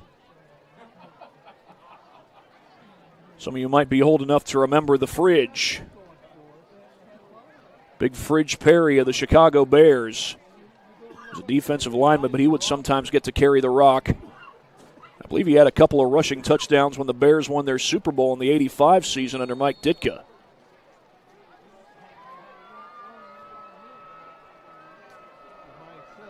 Two minutes, 15 seconds left to play. I'll show you the two-point conversion after this kickoff return. It is Doty on the return. Check that, it's Abercrombie. And Abercrombie getting out across the 35-yard line. Good return by Abercrombie to help New Haven's field position. Here's a look at the two-point conversion.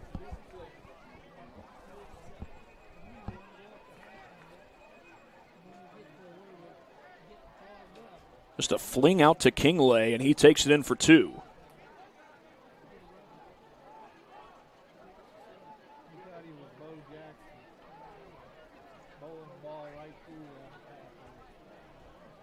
New Haven with good field position to start this drive. 2:07 left. I think we might have a little equipment issue. That's Waits holding his chin strap against his helmet. He was holding his chin strap against his helmet just a moment ago. We'll see if they've got it sorted out.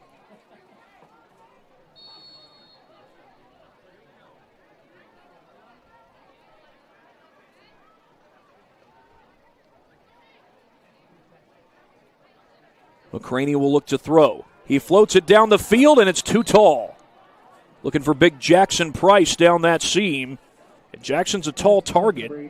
Big 6'3" guy. But that was a little too tall for him. 2:04 left to go here in quarter number 2.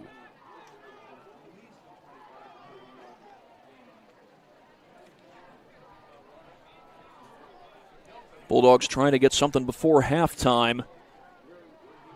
Make this game look a little bit more manageable. They do receive the kickoff to start the second half. McCraney's going to throw the screen, and that was broken up. Is that being ruled live? I did not hear a whistle. I thought that was an incomplete pass. Are they going to bring it back to the spot of the hit? Whistle didn't blow until after the ball was recovered, but where the officials are standing, they might be ruling this an incomplete pass. Or are they?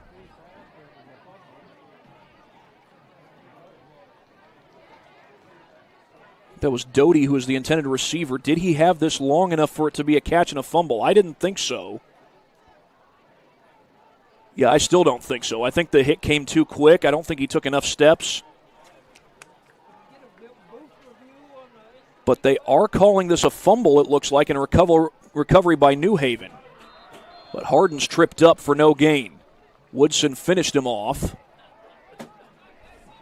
Simmons came up to help make the tackle. So that was third down, and the clock's going to tick under 1 minute. And Northside has a timeout remaining, but looks like they're not going to use it just yet. We'll let this clock tick down a little bit more.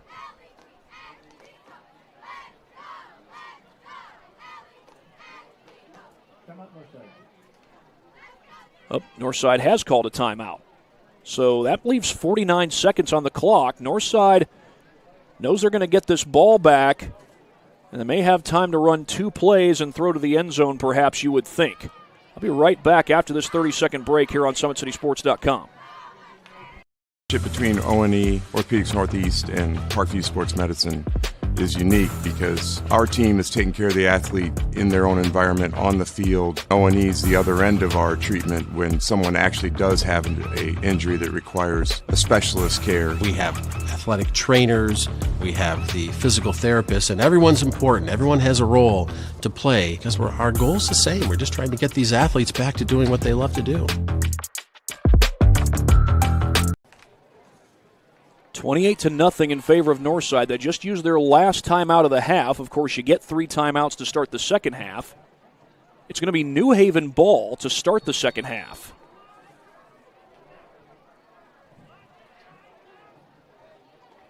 They're going to get the second half kickoff.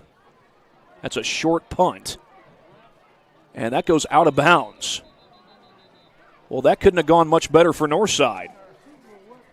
They're going to have the ball at right about the 48-yard line, maybe even closer to the end zone. Depending on where they say this ball went out. We'll see where they spot it. Right now, it looks like they're spotting it at the 45-yard line. I thought it went out short of the 45. Well, they're spotting to the 46, actually. So that's the spot for now. And with 43.4 to go, it is going to be Northside ball. They're out of timeout, so you got to think that every play is going to have to be a throw to the sideline. If you throw down the middle and get the first down, the clock does stop. And then the only way you can stop it after that is to get up and spike the ball. McCraney looks to throw. Goes over the middle. He's got his completion. And that's Kingley still fighting for extra yardage down to the 30-yard line. Clock will stop while they reset the chains. 34.5. There's a flag down. It's holding.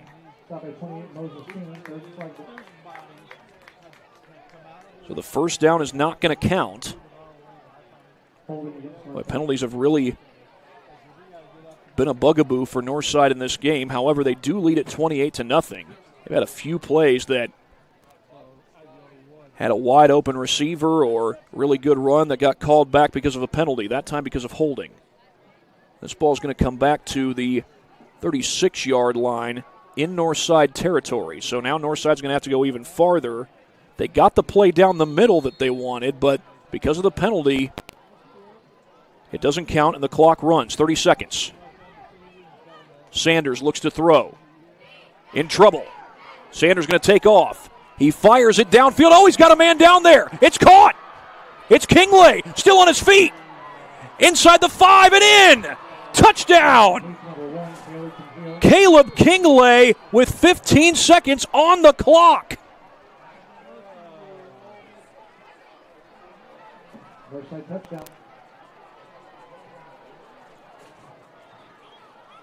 I didn't have that on my bingo card. He's not scoring 64 yards with no timeouts all in one play. And now the all-important PAT or potentially two-point attempt. I will say this, Northside is 0 for 2 in extra point attempts. It looks like New Haven has just used their third and final timeout. And this time I'll go ahead and show you the replay brought to you by Anderson Heating and Air Conditioning. That's Kinglay's first touchdown of the game. He's run the ball extremely well but hasn't scored while rushing. And this is Sanders with the presence of mind knowing that he's got to get this ball down the field, and he got it a long way down the field. That boy Malik Moore was close to pulling him in. I think he was pushing him a little bit. I think the rule is you can push, but you can't pull. Of course, most of you probably remember the Bush push from 2005. Back then, you could not push a teammate across the goal line. Reggie Bush did, and it wasn't called live as an illegal push on Reggie, but USC got the touchdown and ultimately got the win against Notre Dame. Now the all-important two-point try, or perhaps one-point try. But again, Northside is 0 for 2 on extra points. 15.1 seconds left in this half, and they're going to bring everybody in. Again, the Legends are 0 for 2 in extra points in this game. They're going to toss it. And that's Kingley, not going to get there. He went backwards. And it remains 34-0 in favor of Northside with 15.1 seconds left to play.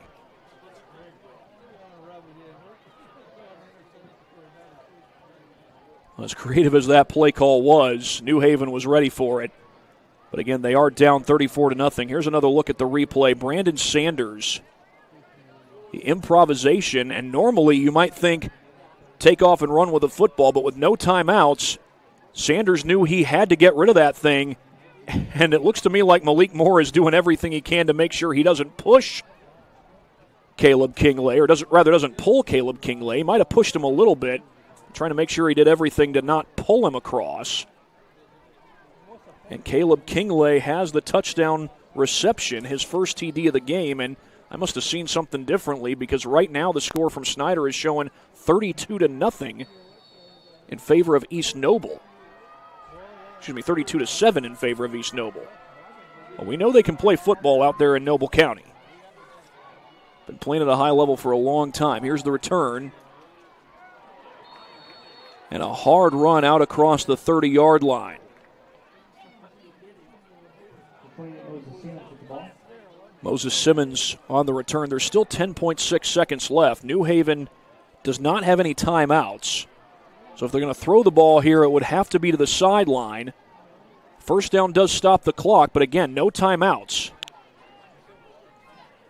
If you throw for the middle of the field, you got to get up and spike the ball, and you got to do it quick.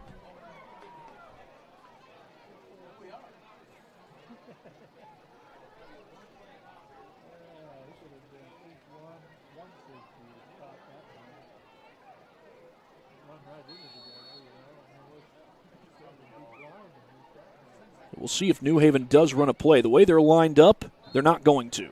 McCraney takes a knee, and that will be the end of the first half.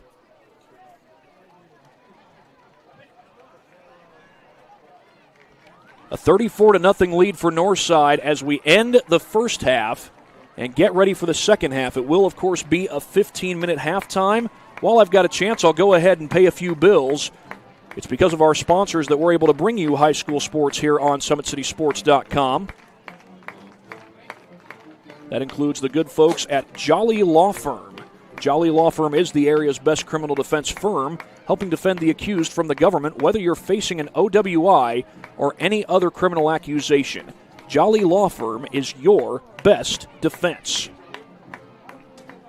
Chioka Cleaning and Restoration, providing commercial cleaning services, including janitorial, water damage, and state-of-the-art disinfecting services throughout Northeast Indiana. Visit, that's Chioka Cleaning and Restoration. My apologies. They're providing commercial cleaning services, including janitorial, water damage, and state-of-the-art disinfecting services throughout Northeast Indiana. We used to have more to that, Reader. Unfortunately, that's all we have now. But we do, of course, thank the folks at Sioka Cleaning and Restoration for all the work they do in this area and for sponsoring the work that we do here at SummitCitySports.com. 34-0, the Northside Legends lead the New Haven Bulldogs. I will be back after this break. You're watching high school football right here on SummitCitySports.com.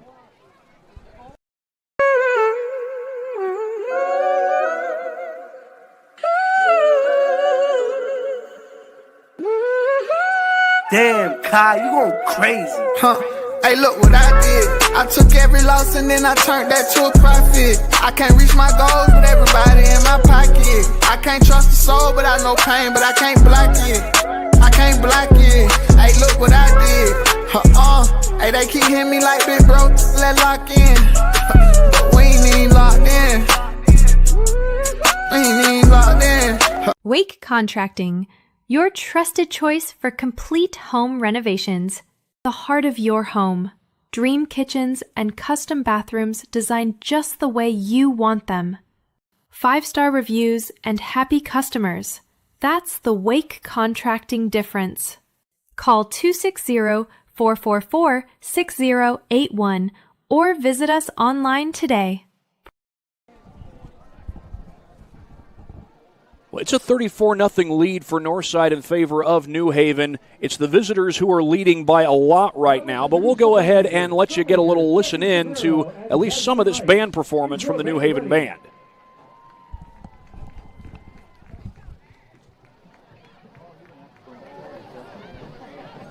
You may now take the field in performance.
Just a little snippet of the band performing here at halftime for New Haven as they give you a little performance of Rock Around the Clock by Bill Haley and his Comets here at John Young Stadium.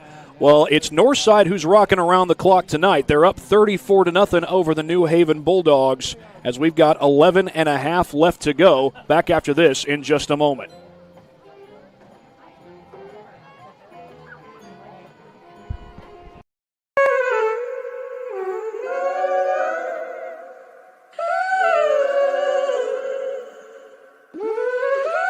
Damn, Kai, you going crazy.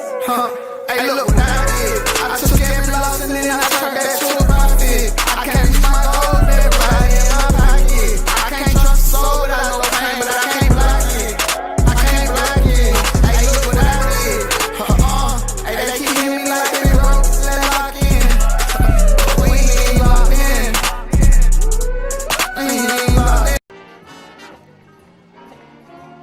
Well, the New Haven band continues to play here at New Haven High School, but it's Northside who's leading this game 34-0. And even though Caleb Kingley does not have a rushing touchdown in this game, he has been a workhorse running the football. His running and his ability to break tackles and make guys miss has really allowed the Northside Legends to get the ball in the end zone like they have, or to have those opportunities to get the ball in the end zone like they have. And of course, Brandon Sanders has been very effective in the passing game. I believe he's got 2 touchdown passes today.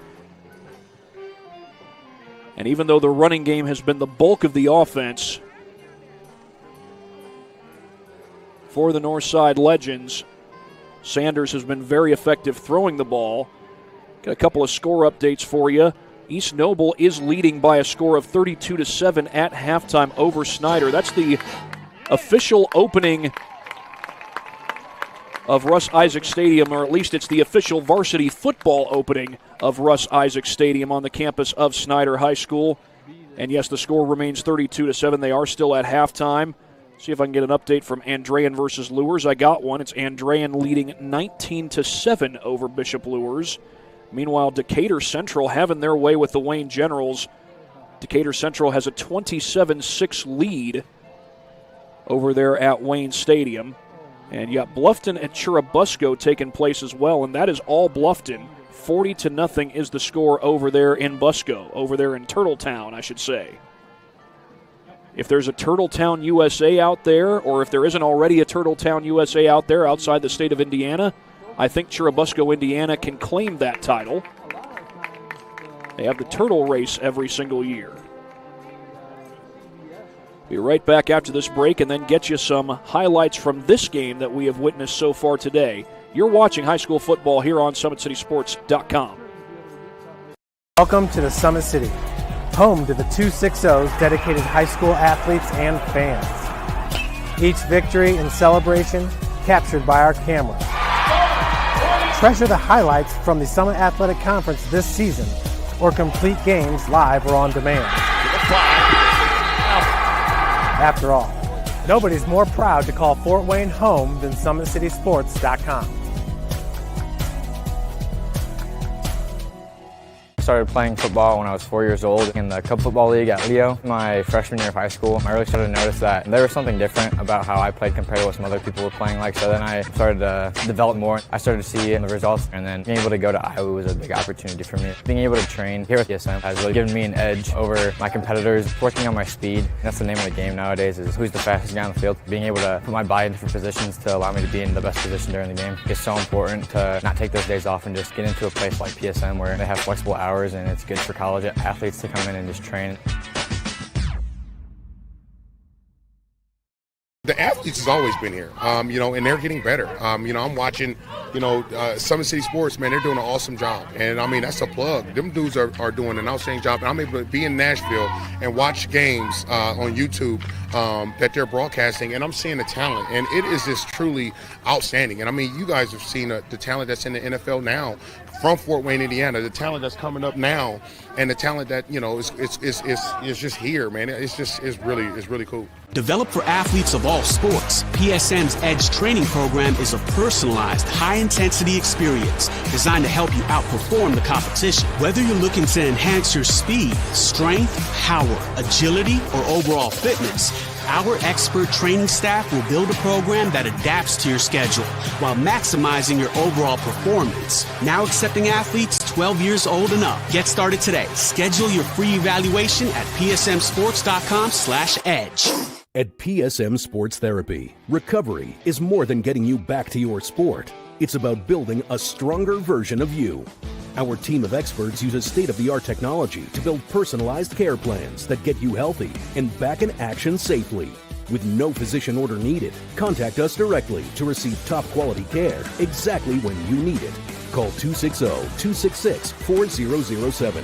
Visit one of our Fort Wayne locations or go to psmsports.com to learn more.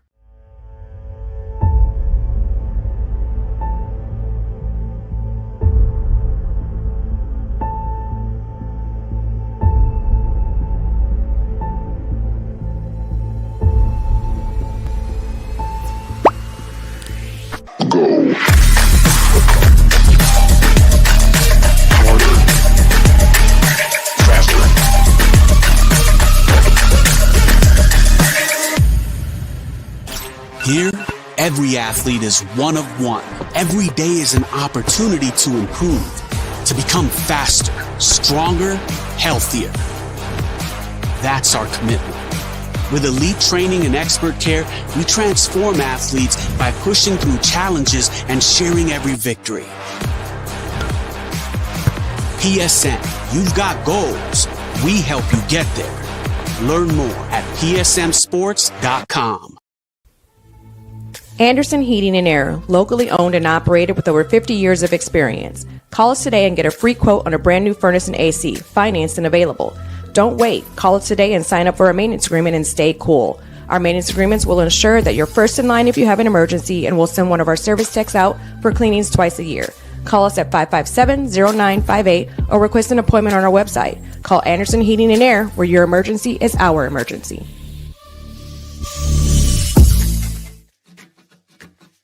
At the University of St. Francis, we believe everyone's made for greatness. Here, students are inspired to reach higher, academically, personally, and spiritually. We're not just shaping minds, we're forming servant leaders with purpose and heart. Rooted in faith and tradition, we prepare students to live lives of virtue, service, and joy. This is where faith meets reason, and where students discover who they're truly called to be. Discover greater. Tired of waiting for a doctor's referral to start physical therapy? At Indiana Physical Therapy, you don't need a prescription. You have the power to choose where you go for expert care. Our experienced therapists will help you get back to doing what you love. With over 19 locations, getting the care you need has never been easier. Take the first step towards a healthier, more active lifestyle. Visit IndianaPT.com to schedule your appointment today. Indiana Physical Therapy, where people go to get better.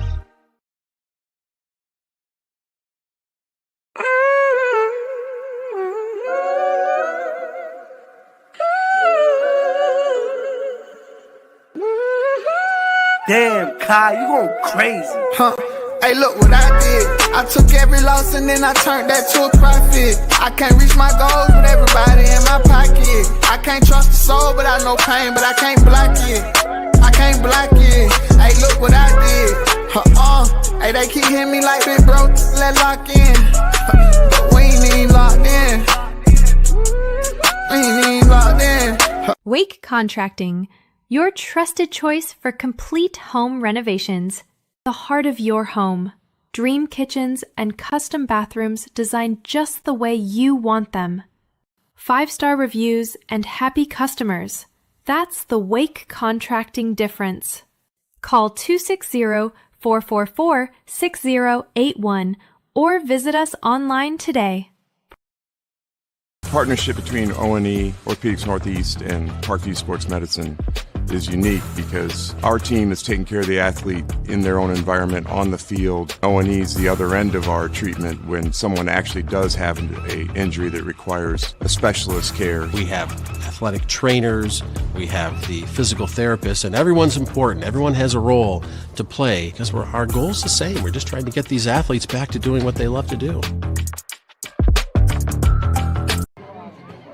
It is halftime here at John Young Stadium. Northside leads at 34-0. I do have a few replays to show you. Here's the first one, the first touchdown of the game. And it was a great over-the-shoulder catch by none other than Malik Moore. And Malik Moore has been solid in the receiving game today. That's his first touchdown catch. You do see him as he scores the touchdown. You don't see him as he exits the end zone. Or you see him just barely as he exits the end zone before he exits behind that window. But we do get the touchdown there. Malik Moore able to haul in the first one of this game. And then it was the Lures transfer, Brandon Gaither, going straight up the middle and in for 6. Former Bishop Lures Knight, much like his head coach, Jalen Smith, went on to have a very successful NFL career. Most of that career played as a member of the Dallas Cowboys. How good are the Dallas Cowboys going to be this year? Well, it's anybody's guess at this point. I think one thing we can say about the Cowboys is they have talent and they won some big games last year. Can they translate that to success this year? Third touchdown of the game for Northside came from Gaither again as he pounded across that end zone and in for 6. A good power run by Gaither, the Lures transfer. And he's already having some fun as a member of the Northside Legends.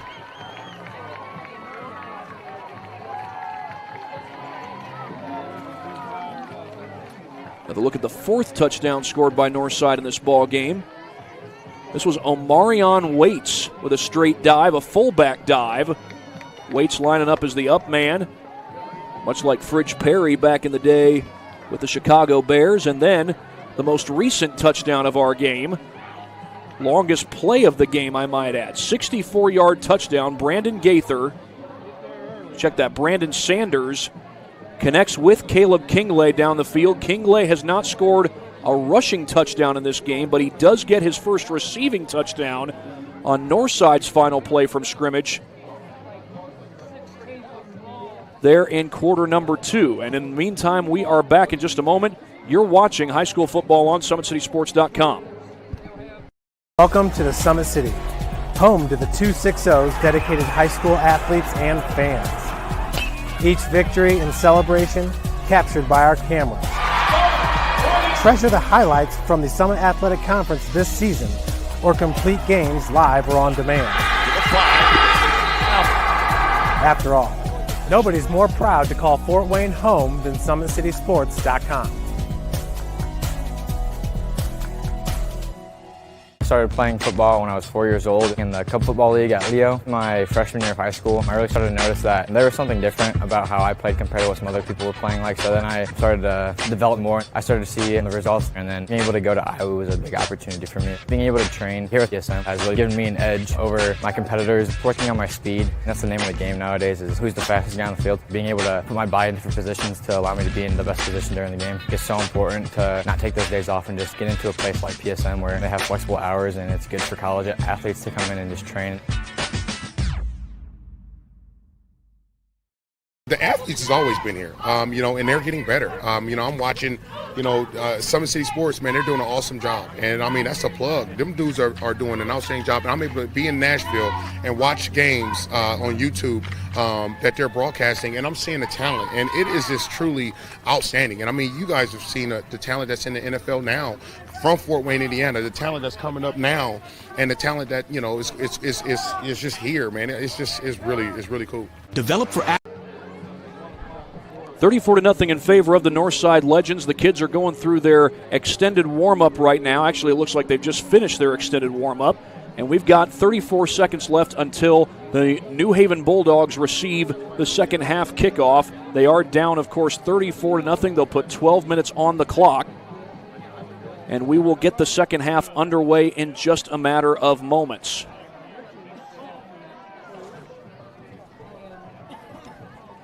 Northside 0-1 coming into this game. New Haven 0-1 coming into this game. Northside hosts Northrop a week from tonight for their home opener. They lost 19-0 at the hands of East Noble last week, and East Noble is putting a hurting on the Snyder Panthers tonight. Snyder lost a close game at Warsaw a week ago. 33-30 was the final. As for New Haven, things don't get much easier for them. They got to go on the road and play DeKalb. That DeKalb team, I believe, won either 7 or 8 games a year ago under then first-year head coach Ryan Robertson. It was a huge jump to success for the Barons, and you got to think that there might be more of that left in the near future up there in DeKalb County. We saw the basketball team have immediate success under Austin Irvin. Of course, Colin Bice has led the DeKalb Barons for the last, 6 years, if I'm not mistaken, maybe more than that, and they've had some good teams on the baseball field. Colin Bice, the head baseball coach for DeKalb, and they won regionals this past spring. Getting ready to start the third quarter here at John Young Stadium. Again, Northside kicking off to start the quarter.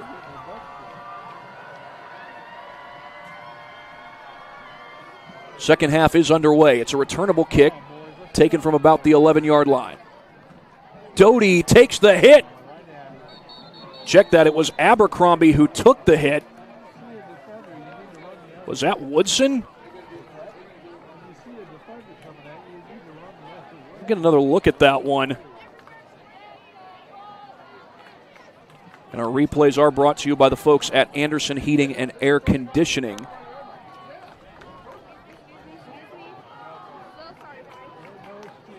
That actually might have been B.J. Johnson with the tackle.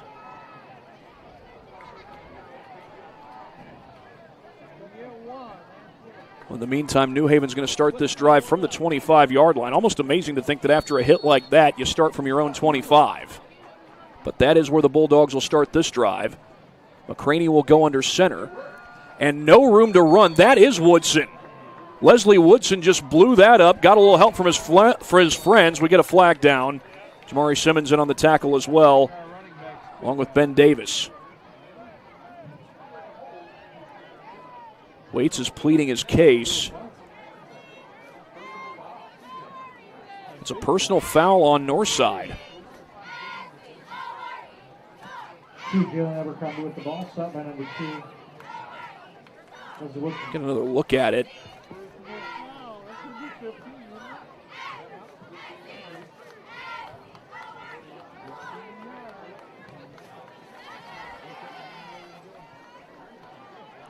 They must have gotten Simmons for coming in late and landing on him at the end of the play. He was down. He hadn't been down for very long, though. A lot of times you see stuff like that go. But this time they get the flag, and New Haven is now at the 39-yard line. McCraney from the shotgun.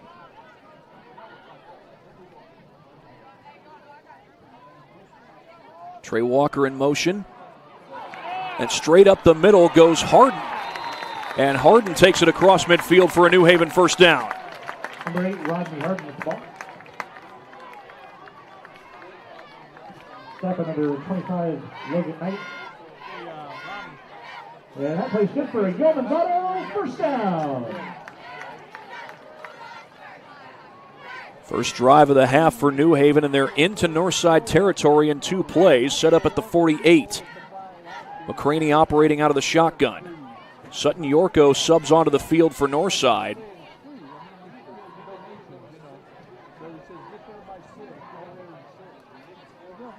Harden again, dancing to the outside, and Harden's got room. Takes it down to the 48-yard line for an 8-yard gain. Malik Moore in on the tackle for Northside. And the Bulldogs are on the move.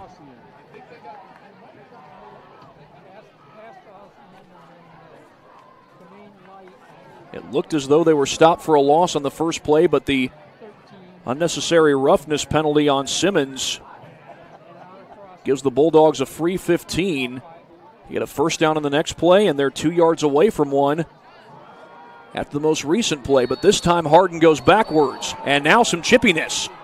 Price had his helmet come off, and I think Woodson was the one fighting with him. Price has his helmet back on, and I do not see any flags. Looks like this ball's going to be set up at the 41. Loss on the play. It was a two-handed push there from Woodson. It was about that point where Price's helmet came off, but it looks like New Haven's ready to run their next play. Now the officials are going to discuss this. Or at least they're discussing with the Northside players.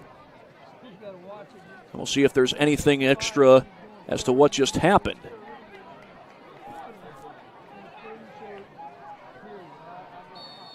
Nope, it's going to be 3rd and 3 from the 41. McCraney, pressured up the middle, throws downfield. He's got a man out there. Incomplete. He was looking for Jalen Doty. He had him down the sideline and just let him a little too much. And I got to think the Bulldogs are going for it. Meanwhile, I got to reset my timeouts. Fans not in the student section down front of the bleachers, please do not stand along the fence. Timeouts do, of course, reset at the end of each half. I should say at the start of each half. So New Haven will have 3 timeouts the rest of the way. So too will Northside. And yes, New Haven is going for it. At least they're lined up to do so. Down 34-0, you almost have to. Trey Walker, the slot receiver. Donald Gage to the near side. McCraney throws on the run. Incomplete. Boy, he had Jackson Price out there in the flat, and the Bulldogs turn it over on downs. Pass intended number 88, Jackson Price. Take another look at this replay. Obviously, it's not what New Haven wanted, but Jackson Price is a big 6'3" guy. Good receiver to get the ball to in the slot, but what you want to do there is you want to put it up for him.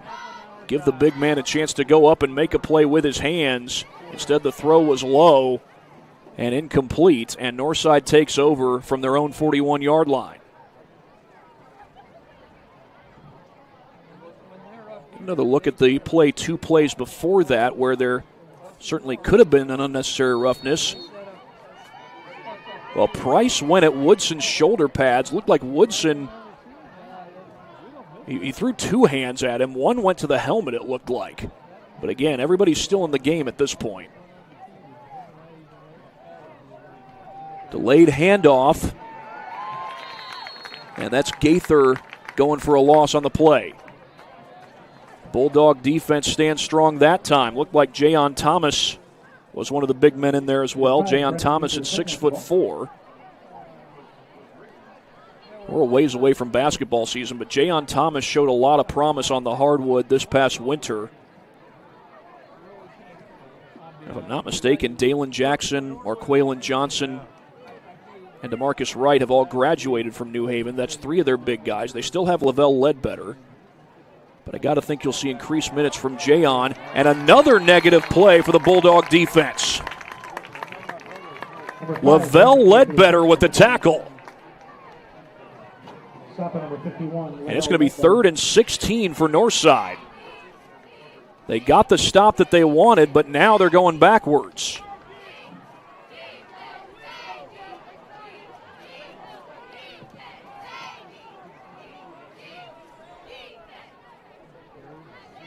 We've seen the Legends make some big plays in the passing game, but you don't want to have to live on the edge. Sanders looks to throw. He's going to set up the screen. That's complete. Flag flies in. Tackle's made at about the 34-yard line. We'll see if this stands as a stop as Kerry Christopher makes the tackle for New Haven. Number 5, Brendan Gaither, the second with the ball.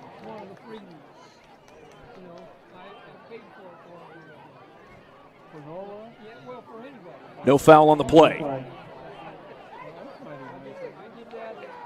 So New Haven gets the stop on Northside's first possession of the second half. Northside will have to punt it away. Looks like Donald Gage and Jalen Abercrombie are the 2 men back deep for the Bulldogs.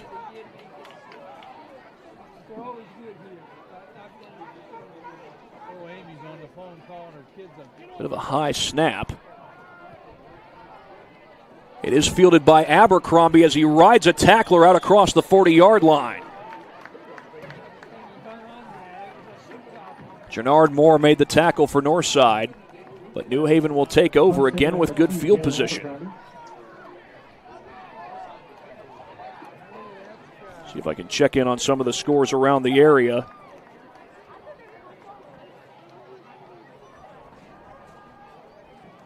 Still 19-7, it sounds like, between Andrean and Lures. Andrean has the lead in that one.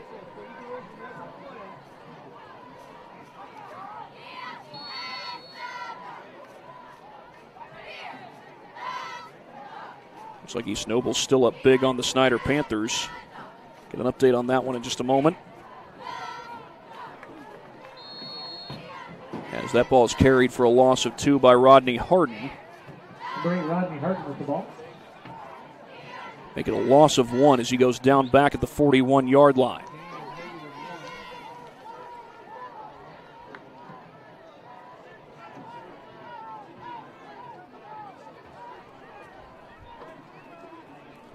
McCraney out of the gun. And whistles blow, flag is down. False start. And the Bulldogs will be backed up.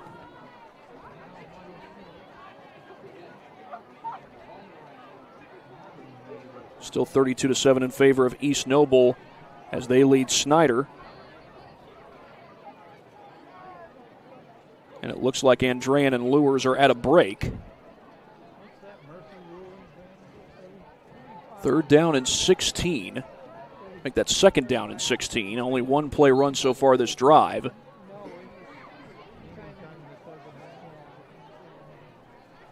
And now, I think that's Vance Shearer who has a little discussion with the official. And the call was delay of game. Vance Shearer wants an explanation for something. I'm not sure what. Does he have a player injured? Yeah, I think he's got a player injured.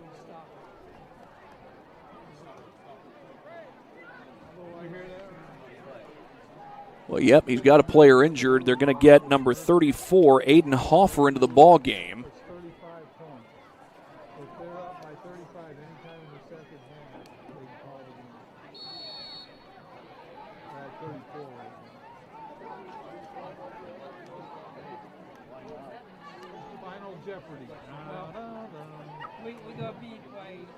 From the 36-yard line, McCraney takes the snap. Throws downfield, incomplete.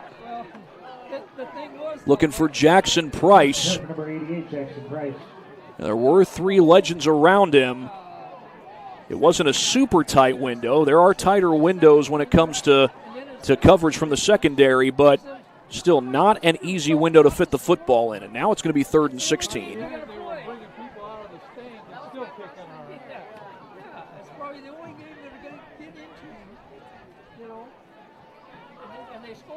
Third and 16 coming up for the Dogs. McCraney, 4-man rush. McCraney in trouble. Throws it away.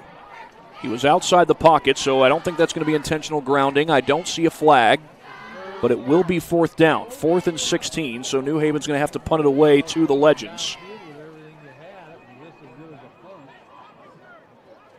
Meanwhile, Wayne and Decatur Central are at halftime. Decatur Central leads that one 27-6. And so I said earlier, Brandon Sanders has 2 touchdown passes so far in this game. 1 to Caleb Kingley and 1 to Malik Moore. Other than that, 2 rushing touchdowns for Brendan Gaither and also a rushing touchdown for Omarion Waits.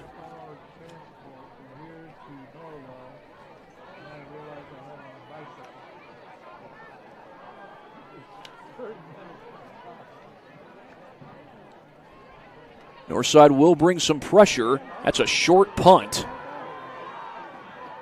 And that will take a Legends bounce as it rolls out of bounds.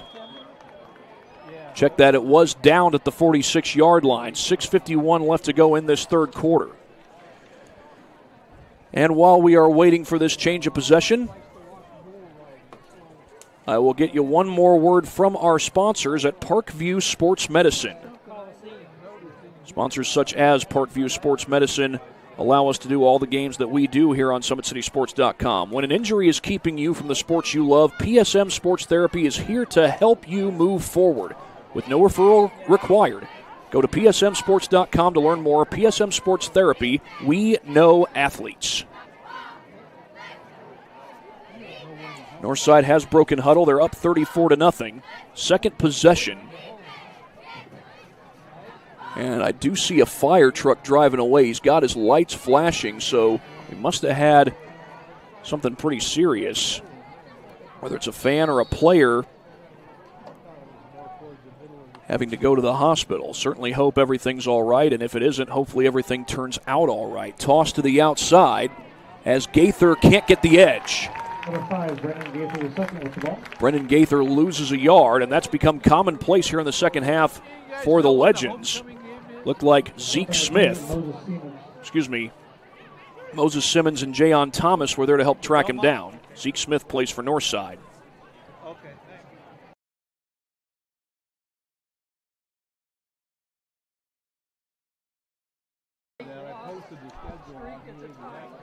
Third and 11 after the negative play.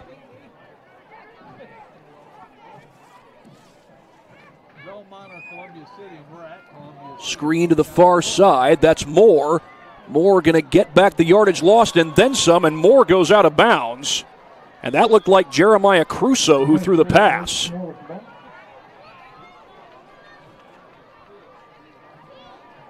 Jeremiah Crusoe, a freshman quarterback. He's 5'8", 160 pounds. And we have a whistle.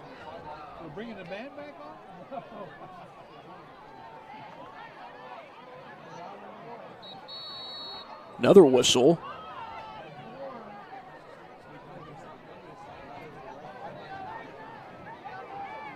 Officials are going to discuss this. Northside was about to break huddle. They're still huddled up right now. Again, we had a fire truck driving away not too long ago. His lights were flashing.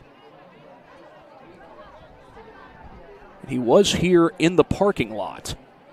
here at New Haven High School. Northside's ready to go, but the officials are still gathered together.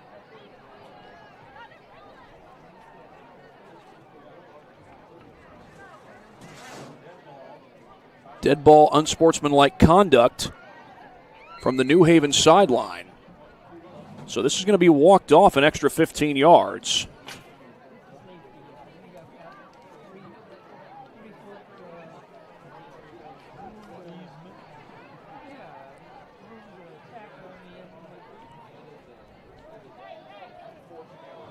Set the ball down at about the 30-yard line.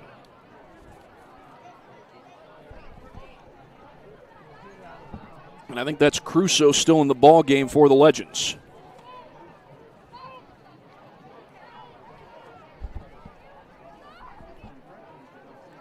For the most part, it's been a good head coaching debut for Northside's Jalen Smith, the former Dallas Cowboys linebacker, former Bishop Luers Knight. His team up 34-0. Again, they get Northrop next week. Handoff straight up the middle, and Gaither trying to bounce off tackles, flag down. 5, Brandon Gaither, second with the ball. Might have gotten a yard or two, but we'll check on the penalty. 34, Aiden Hoffer with the stop. Aiden Hoffer with the tackle. It's holding against Northside. Checking in for the Bulldogs is Donovan Riggins, 5'10", 200-pound sophomore lineman. Started on the offensive line, now getting to play on the D-line. And this will be walked back to the 37-yard line. 5:53 left to go in this game.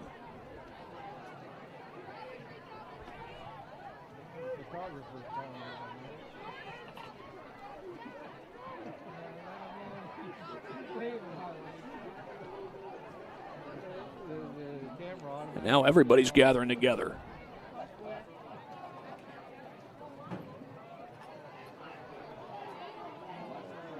I can't tell, is someone hurt down there?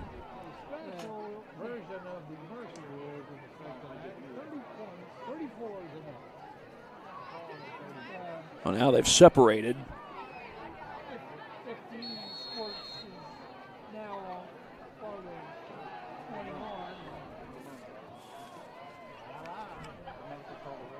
Crusoe operating from the shotgun. Crusoe's thrown one pass in this game. He's going to look to throw a second. Crusoe to his right. Throws it on the run. It's complete, and a tackle made immediately after the catch. Catch made by Dante Adams. I think it was Simmons who made the tackle for New Haven. Dante Adams with the ball. Stopper number 19, Jacob Langford. Clock stops at 5:35, and this will be second down and 19. Actually, second down and 15. It's a 4-yard gain.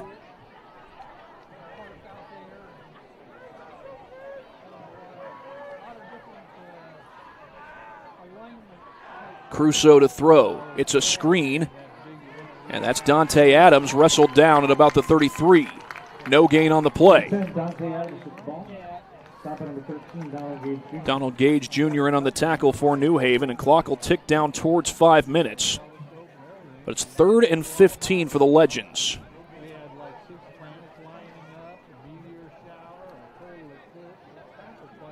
Brandon Sanders looks like he's turned in his work for the night. I think he played one down this half before Jeremiah Crusoe, the freshman, came in at quarterback. And I believe Crusoe is still in there. Some of the starters and regular players are still in there. Sutton Yorko is going to line up in a trips formation to the right side, and we get a whistle.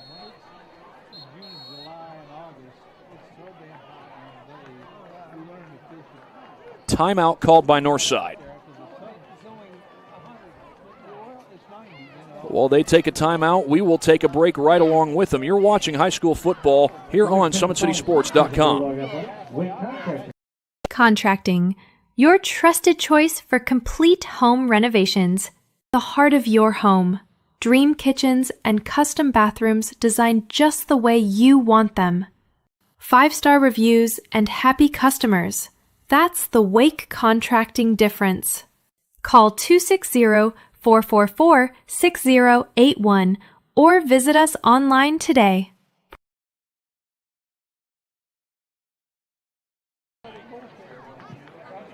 Well, Snyder has found the end zone once again. They're down 32-14 against East Noble. So they found the end zone, but still a long ways to go, and I'm seeing 5:36 on the clock over there at Russ Isaacs Stadium. Not the kind of home opener Snyder was wanting. This has not been the kind of home opener New Haven has wanted. They're down 34-0 with 4:48 left to go in the third quarter. But this is 3rd and 15 for the Legends. Crusoe looks to throw. He goes downfield. One-on-one, incomplete. He was looking for Malik Moore in the end zone. There is a flag down, though. It's sitting in the backfield. Holding against Northside. That penalty will be declined. It's going to be 4th down with 4:43 left to go, and I don't know. I mean, obviously, if you accept the penalty, then Snyder has to redo Northside has to redo 3rd down. By declining the penalty, obviously 4th and 15 is never easy, but I got to think that Northside's probably going for this or perhaps bringing out the punt team. Yeah, I think they're bringing out the punt team.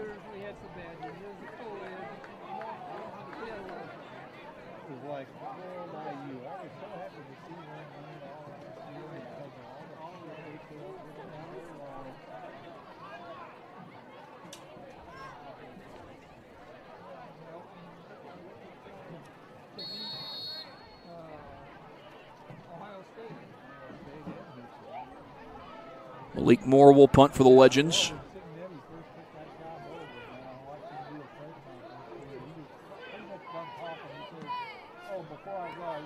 Gets it off to the right side. And that's going to be down at about the 18-yard line. And New Haven's going to get the ball back.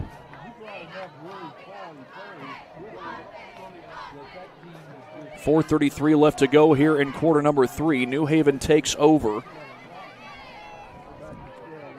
Down 34-0. Northside, I think, had 1, maybe 2 scoreless possessions in the entire first half.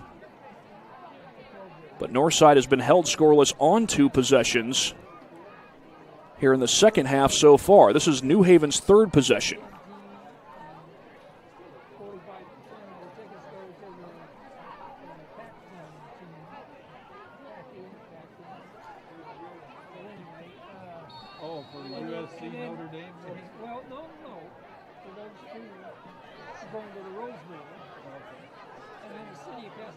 Trey McCraney operating from the shotgun. He looks to throw, fires downfield, and it is incomplete. He was looking for Jalen Doty. Overshot him a little bit. He was well covered on the play. And it's going to be 2nd down and 10.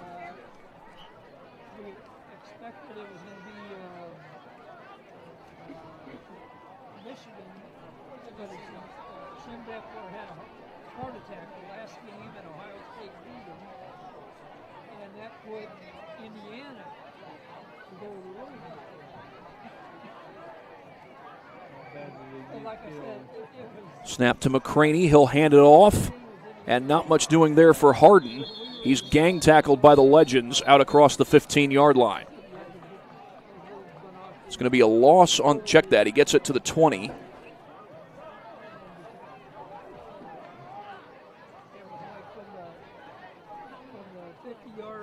It's going to be 3rd and 8 as we approach the 4-minute mark.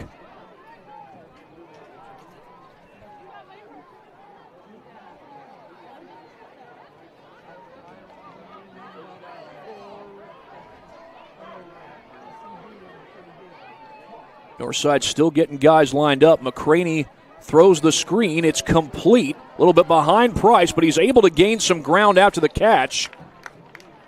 Did not quite get the first down. He stopped at the 25-yard line. Now, normally down 34 on 4th and 3, you might think about going for it, but considering New Haven is in their own side of the field, this is probably not the spot you would go for it. Yeah, the Bulldogs are bringing out the punt team. as they get Kerry Christopher onto the field. Coming up on 3 minutes to play here at John Young Stadium.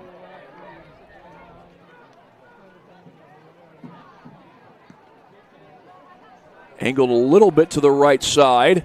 Chance at a return. It will be returned. Good coverage, good coverage.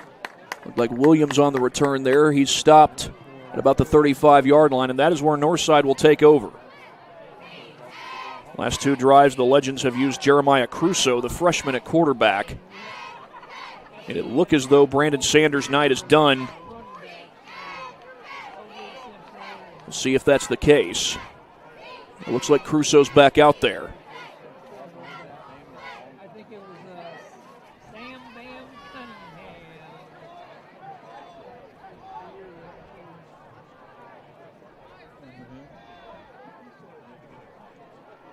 2:56 left to go in this third quarter.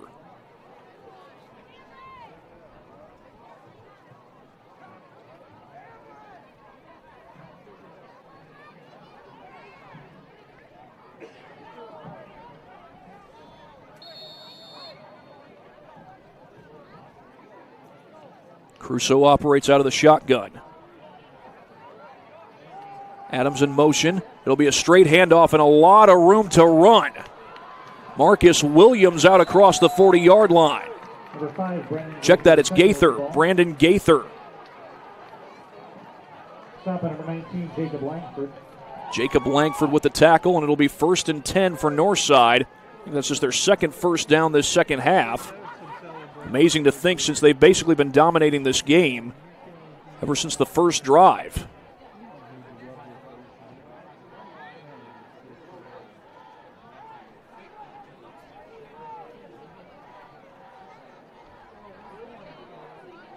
Crusoe wants to throw this time. Goes to the flat, and that's well short of his intended receiver, Trey Rogers.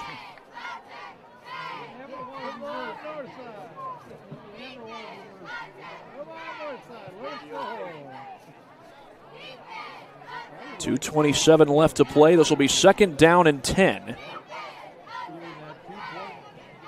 So again, Northside will open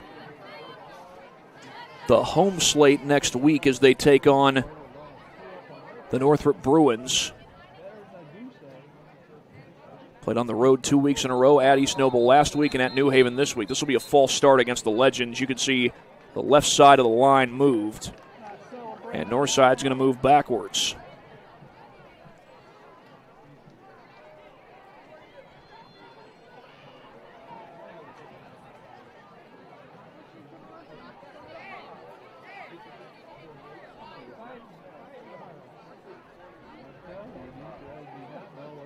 Ball's going to be placed all the way back at the 44-yard line.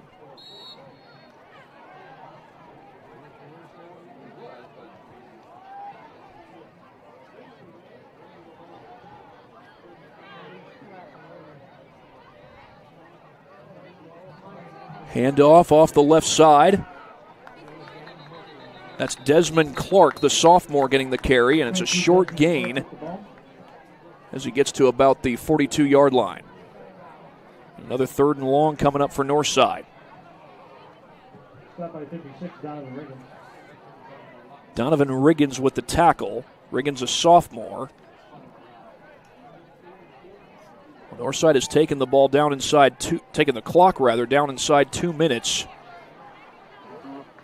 here at New Haven High School. They don't mind moving the clock, but there's something they're looking to do, you would think, before the end of the third quarter. Crusoe wants to throw. Takes a shot down the sideline. Man's there. It's bobbled and incomplete. He was looking for Malik Moore. And it's going to be 4th down. Malik Moore has made some great catches in this ball game, but not that time. 1:37 left. It's going to be 4th and 14, and yes, the punt team does come out for the Legends.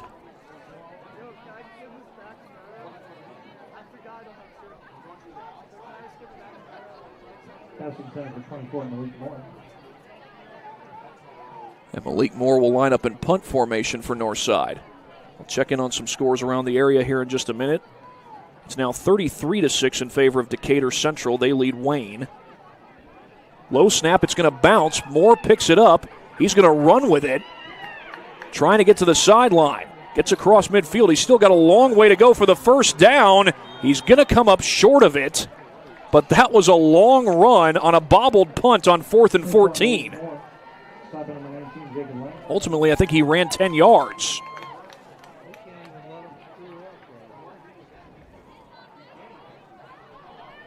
Take another look at this on the replay brought to you by Anderson Heating and Air Conditioning.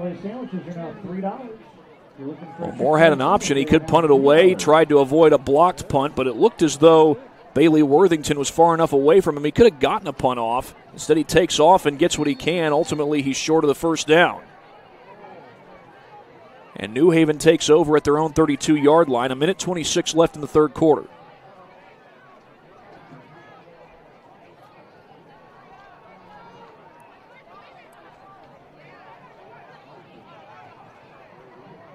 Handoff goes to Harden, and Harden spills his way across the 35-yard line. It'll be about a 4-yard gain on the play.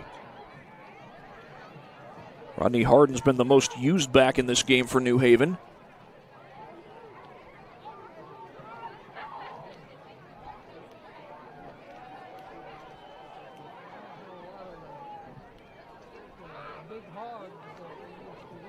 Inside a minute to play.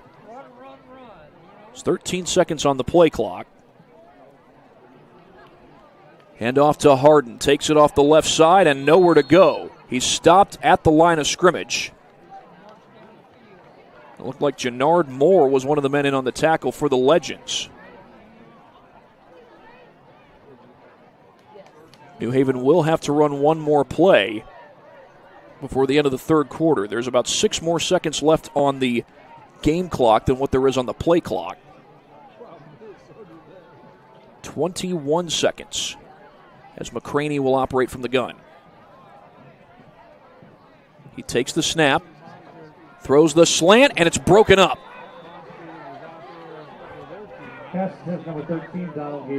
Jaden Fluker breaks it up. That's his second pass breakup of this game. Broke one up on a 4th down play where they were trying to hit Jalen Doty in the end zone. Fluker came in and covered all the ground he needed to and knocked it away. That time defended the slant really well. Here's a look at the replay brought to you by Anderson Heating and Air Conditioning. You see Fluker undercuts the route. Might have made a little bit too much contact with the right hand, but it was close. Of course, you got to call it in real time. That's a short punt, angled to the sideline. It's out of bounds. Clock will stop with 6.9. And Northside will get the ball back with really good field position.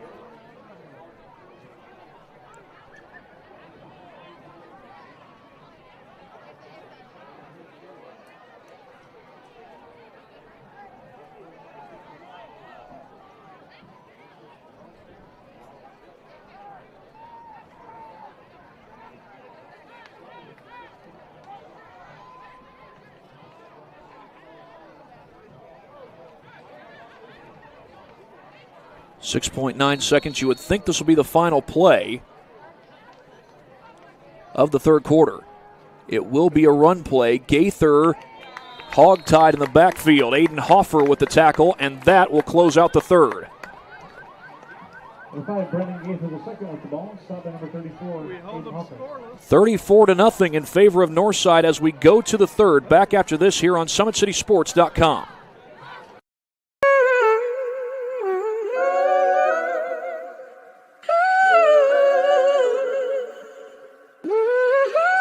Damn, Kai, you going crazy. Hey, look what I did. I took every loss and then I turned that to a profit. I can't reach my goals with everybody in my pocket. I can't trust the soul, but I know pain, but I can't block it. I can't block it. Hey, look what I did. Hey, they keep hitting me like big bro, let lock in. But we ain't even locked in. We ain't even locked in. Wake Contracting, your trusted choice for complete home renovations. The heart of your home. Dream kitchens and custom bathrooms designed just the way you want them. 5-star reviews and happy customers. That's the Wake Contracting difference.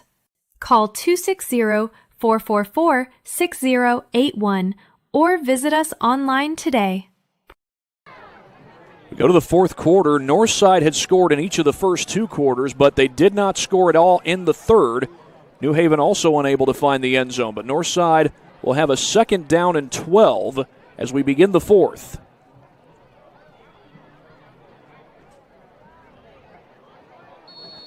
Looks like the ball's set more at the 49-yard line, which would make it 2nd and 11. It's a run play, and Gaither's dropped, but a flag down. Aiden Hoffer with the tackle will check the penalty. Number 5, Brandon Gaither, second with the ball. Stop at number 34, Aiden Hoffer. There's flag down. It's against Northside.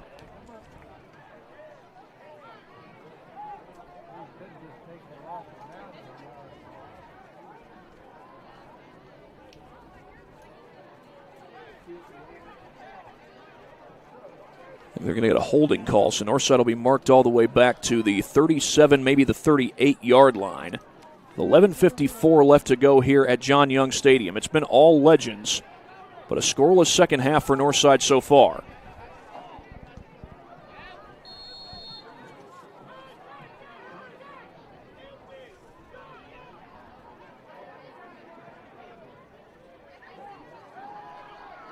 Crusoe throws the screen.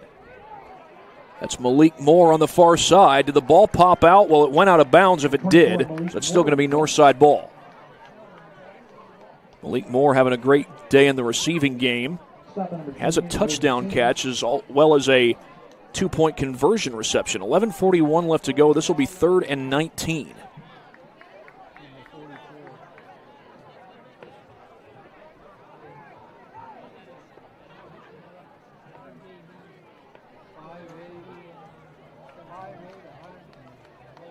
Clock stops on the out-of-bounds play. 11:41 left to go in the fourth. Crusoe operating out of the shotgun. He looks to throw. Running out of time. Caruso flushed. Flag down. Crusoe throws to the sideline. Incomplete. And another flag comes in at the end of the play.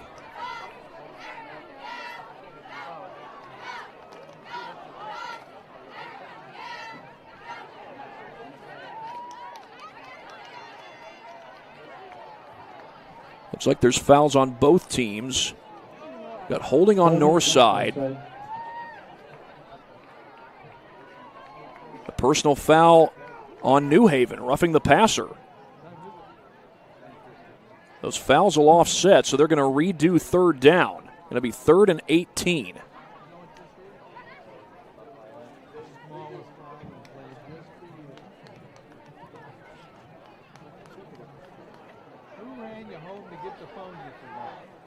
Basically, you mark off 10 yards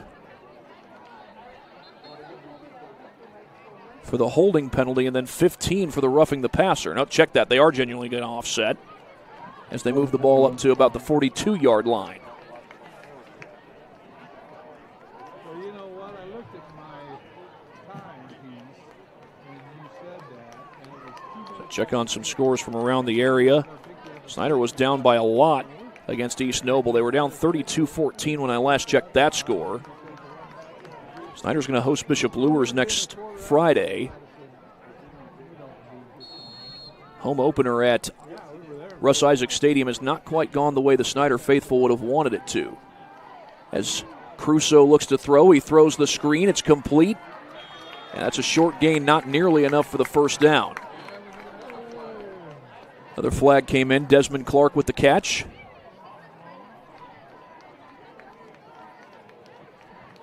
Looks like Eastside has beaten Adams Central. Illegal hands to the face against Northside. Well, Snyder's getting back into it. 32-22 in the fourth quarter, but East Noble's driving. Impressive comeback there by the Panthers, but if East Noble can score early in the fourth quarter, it just might be enough to thwart that comeback effort. Just might.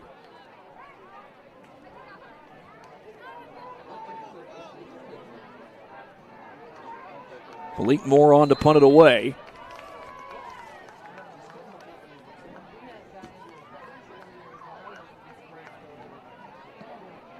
That's a short punt, going to barely break the 50-yard line, and it bounces back towards the 45. It'll be down at about the 43-yard line.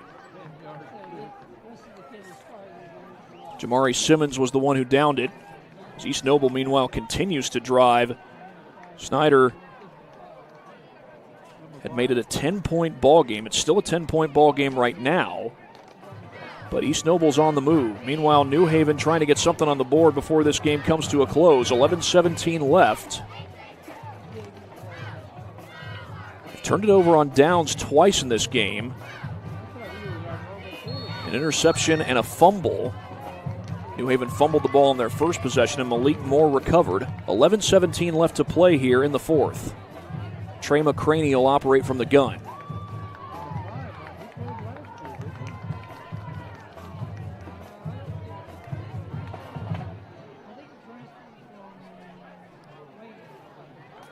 He'll hand this one off, and that's Jackson Price in the backfield. Price takes it out to the 48-yard line, maybe the 49. Price is a tight end. Using him as a running back, he's a 6'3", 250-pound running back. You've already seen Omarion Waite score a touchdown.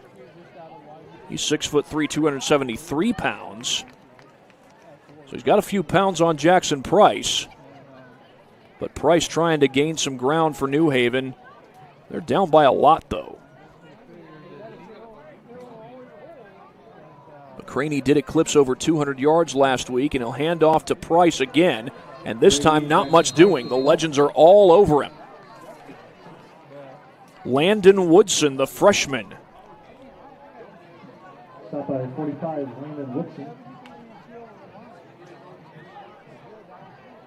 Landon Woodson, 6'1", 255 pounds. We've talked about Leslie Woodson and his commitment to Iowa State. Meanwhile, Northside is still subbing guys in and out. New Haven trying to get lined up.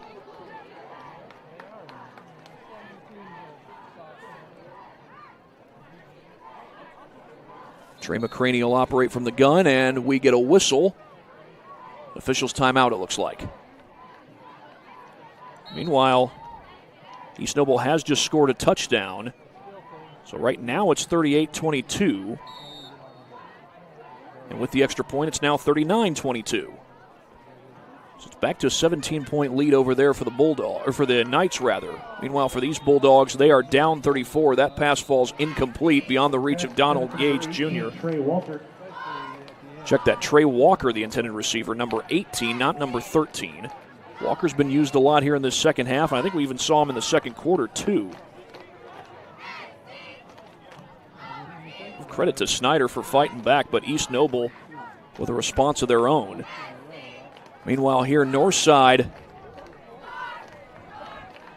is in control very much so. They've got Northrop coming up for their home opener next Friday, and then they're on the road at Concordia on September 11th.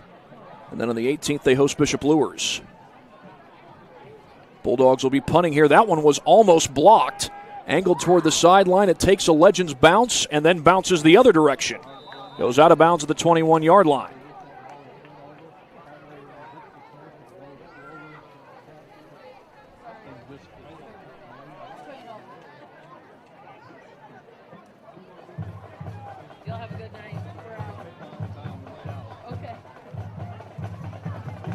Andrean and Luers are in the third quarter. Andrean leads that one by a score of 19-7.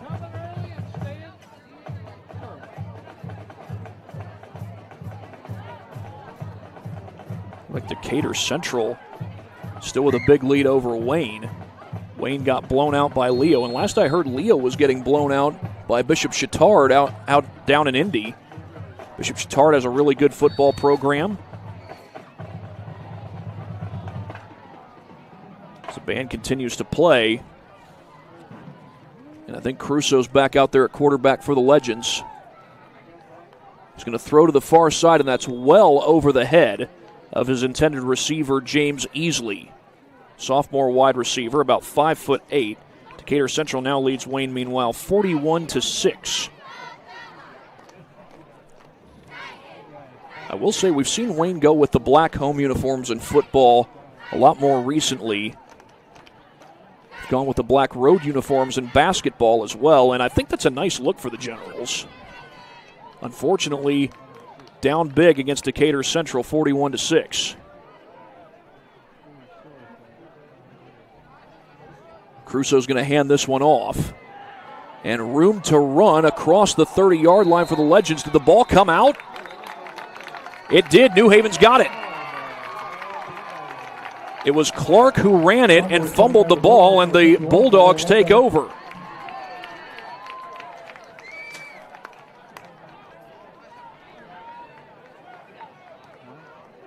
Let's get another look at this to see who it was that recovered it for the Bulldogs. They faked the end around, so a good play call, and Northside's had a hard time moving the football here in the second half compared to the first, but it was Lavelle Ledbetter, who recovered the football for New Haven. Desmond Clark just couldn't hold on, and Ledbetter able to recover. We know New Haven's got some big dudes up front that can make plays, but Northside,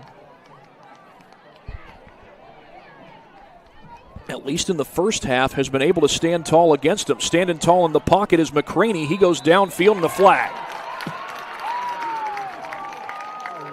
They're going to get Jannard Moore for a pass interference as he was covering Donald Gage Jr.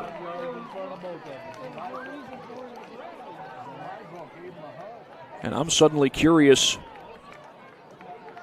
as to was there enough contact to warrant the flag. We'll take a look at it on our Anderson Heating and Air Conditioning replay.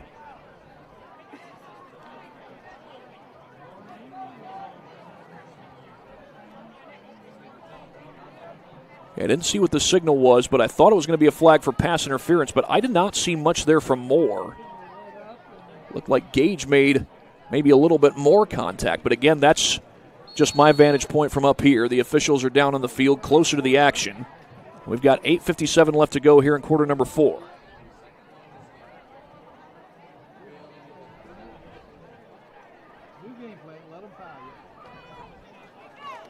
Handoff off the left side. It's Harden. Harden right into the teeth of that Legends defense.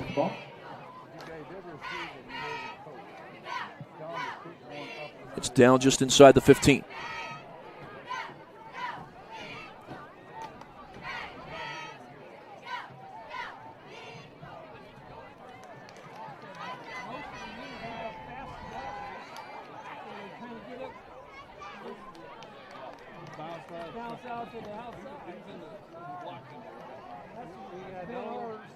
Pistol formation for the Bulldogs. McCraney wants to throw. Throws and completes it in the flat. Jackson Price with the catch down to about the 13-yard line. Mark him down about the 13.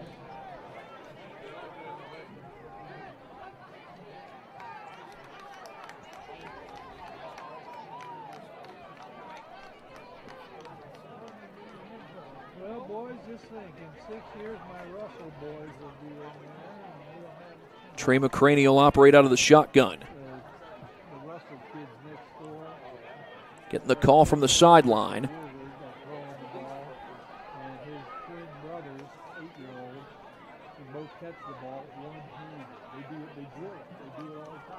He takes the snap, throws toward the end zone. Man's there, incomplete. I think that was Gage, who was the intended receiver, got just enough separation, but the ball was thrown a little too long off his outside shoulder, and it's going to be 4th down with 7:26 left.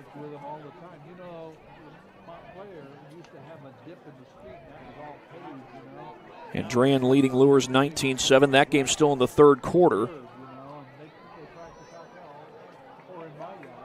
Snyder was down when I checked just a moment ago, 39-22. That was the case after East Noble scored not too long ago, but Snyder was on the move with just 7 minutes and change left.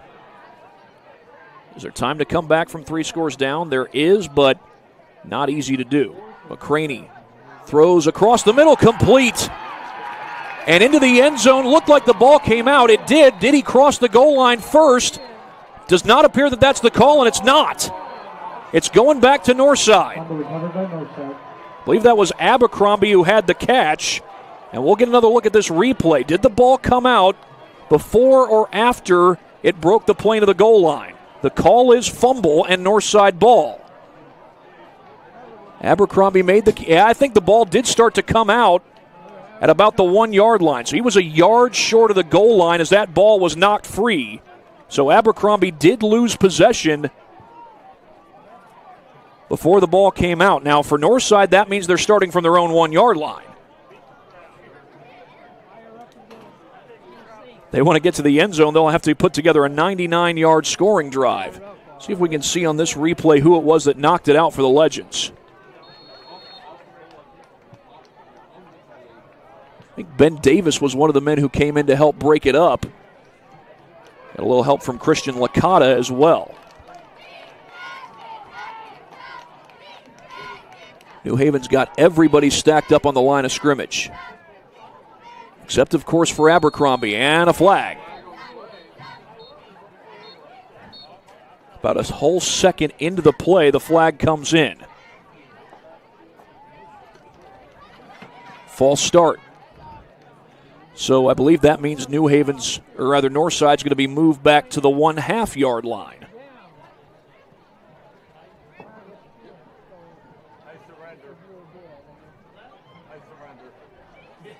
This might be the time where you pull out a little QB sneak just to get yourself just a yard or two of breathing room.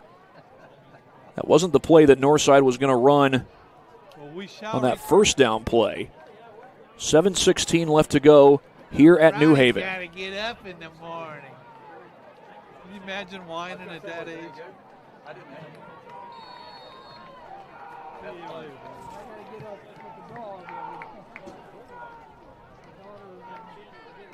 7:16 left in quarter number 4. Did they stop him in the end zone? New Haven thinks it's a safety, and I think the call is safety. It's a safety for New Haven. And the Bulldogs are going to get on the board.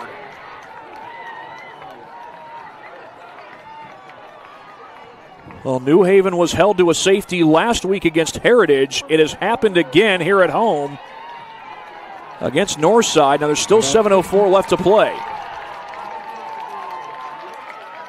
Here's another look at the play. I think this was Caruso on a straight QB sneak. Does he get out of the end zone? By the looks of things, it does not look like it. There's a whole host of Bulldogs in on that tackle, including number 58, Bailey Worthington and company. Kenny Turner in there as well for the Bulldogs.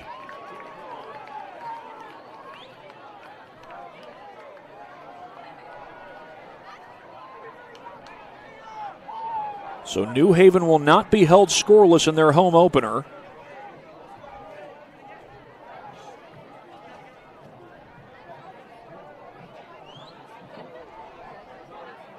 And they are going to get the ball back. I think they brought the ball to the wrong side of the field. Northside's got to kick it to New Haven after giving up the safety. It's one of the rare situations in football where you give up a score and you have to give the ball back. That's what happens on a safety. You give up a safety, you give up 2 points, and then you kick the ball away. So that's what's going to happen here for Northside. Snyder has scored, meanwhile. It's 39-29 over at the Ike with 6:14 left to play. So Snyder needs a stop. They need a couple of stops and then 2 scores. Time is of the essence over there. 7:04 left here.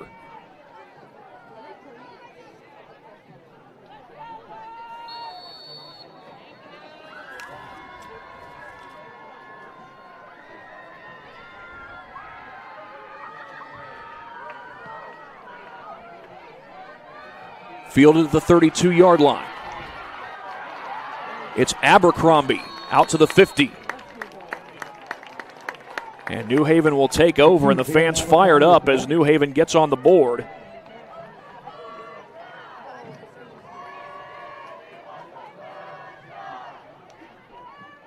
Stop at number 18, Janine Dempsey.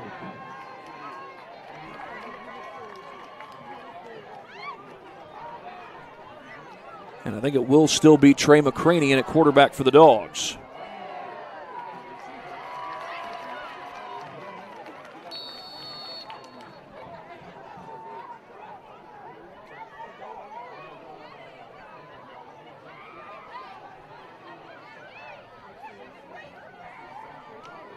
Straight up the middle goes Harden, and Harden doesn't get much. Got about 3. Rodney Harden has been the primary back for New Haven in this ball game. Haven't seen a whole lot of Moses Simmons. Harden, as I recall, was the primary rusher against Heritage last week for New Haven. In that game, they scored only a safety. So far, they've scored only a safety, but we've still got 6.5 minutes left to play. Game's certainly not over. Fumble, and McCraney has to fall on top of it. That looked like Jamarcus Martin coming in from behind. McCraney was down by the time he got the ball, so Jamarcus will not get any credit for a sack there.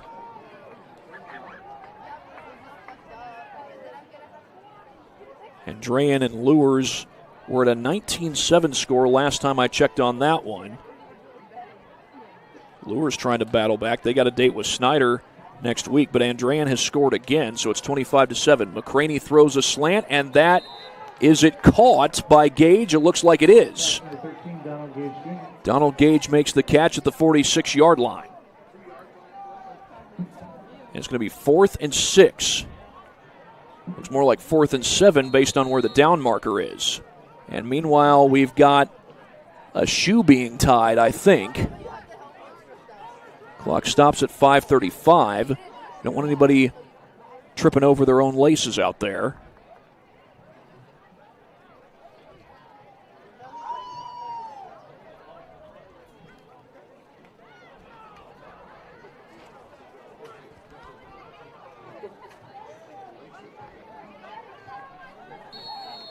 I think that was Justin Richardson, the offensive lineman, who had to tie his shoes. If you don't think that you need your shoes tied as an offensive lineman, chances are you probably haven't played the position. McCraney throws it to the sideline. Man's there, and it is incomplete. Jannard Moore had the coverage, and it's a turnover on downs. I think that's the 3rd time that New Haven has turned the ball over on downs in this game. 34-2 in favor of Northside. They'll take over with 5 minutes and 20 seconds left in this game. They have not moved the ball like they were doing in the first half. Looks like Caleb Kingley has already turned in his night. I haven't seen him on the field here in the second half. And again, Northside will play their home opener next week against Northrop over at Chambers Field, and one of our announcing crews will get a chance to be in that brand new press box that they have over at Chambers Field. I got to do Northside soccer against Concordia about a week ago. Handoff is to Desmond Clark, and Clark is dropped at the line of scrimmage for no gain. Number 22, Desmond Clark with the ball, stopped by number 51, Lavelle Ledbetter. Lavelle Ledbetter with the tackle.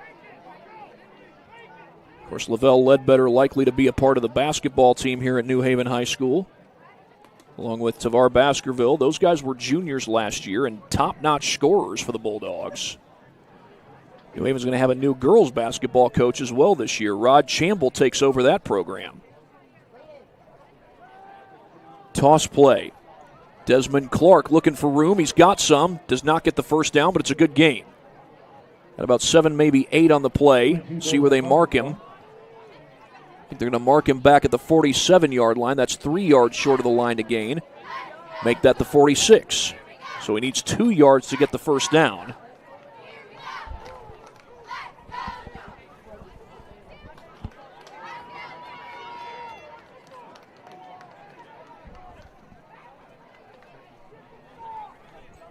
And speaking of basketball, Northside, of course, is not going to have Sebastian Moore. He's going off to college to play football. But I believe they stand to bring back some good ball players on the hardwood.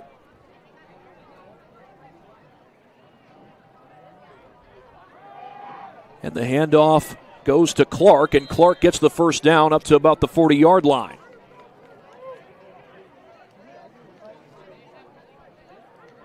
A 32-point lead for the Northside Legends as we've got 4:26 left to go in this game.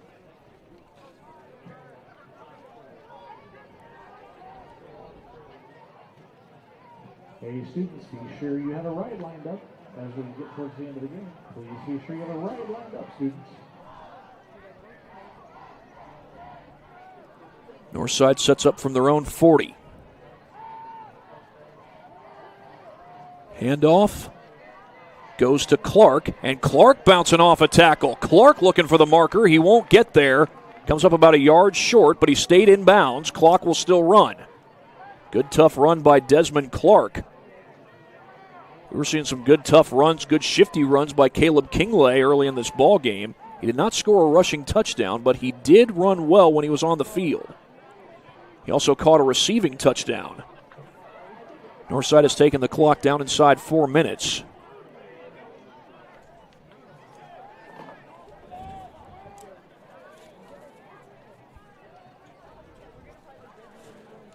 New Haven is at DeKalb next week, then they host Leo the following week, and I got to think this is a false start, and it is. That looked like one of those plays where the offensive line doesn't move. I have seen that before. Well, Snyder's still down 10, but they've got the ball now. 39-29 is the score with under 5 to go.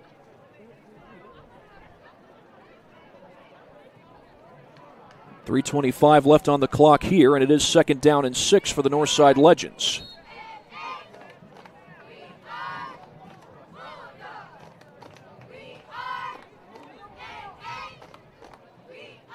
And well, I might try to check in on what has happened with a former Northside legend and Zach McKinstry. Of course, the Tigers are still playing baseball here in the month of August. They'll be playing on into the month of September. As Clark gets the carry there. Very short gain. I think he got about 2 on that play. Number 56, Donovan Riggins, the tackle. Tigers suffered defeat today at the hands of the defending World Series champion LA Dodgers. Looks like McKinstry did not play today. However, Indiana's own Max Clark did get an RBI triple in that ball game. Max Clark from Franklin, Indiana, as Crusoe fires wide open man. Inside the 10-yard line and into the end zone goes DeMarcus Wallace. The sophomore finds the end zone in the second half.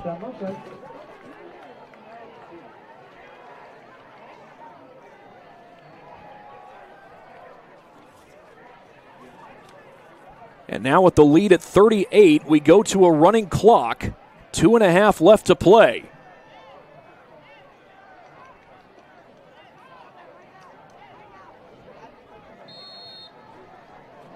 Now again, Northside has attempted 2 extra points. They've also attempted 3 two-point attempts. They don't have anybody back to kick. They're lined up in a PAT formation, but they don't have a holder or a kicker back there at all. And with 2 minutes, Northside's going to call a timeout. Oh, we're going to come right back after this break. You're watching high school football here on SummitCitySports.com.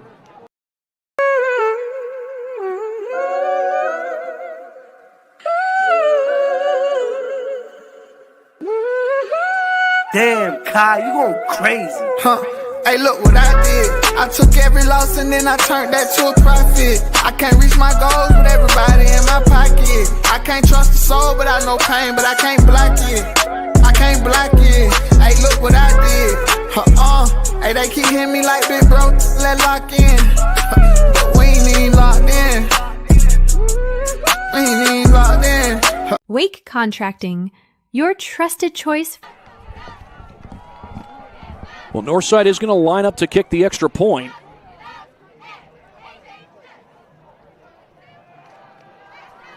They have not made an extra point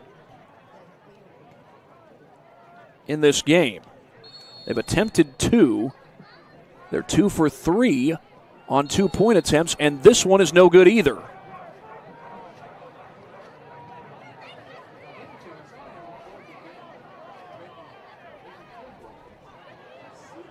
But we can officially say that DeMarcus Wallace has his first touchdown of the season.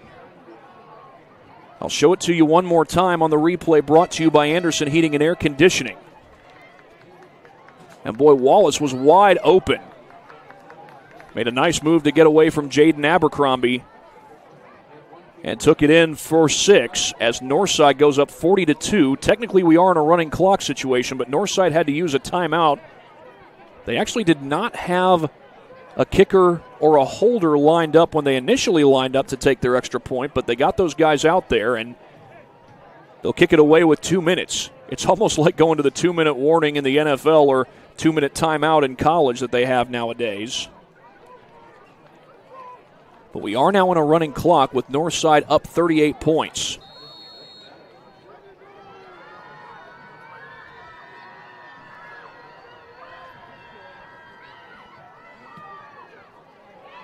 Low kick, still loose. That's a live ball.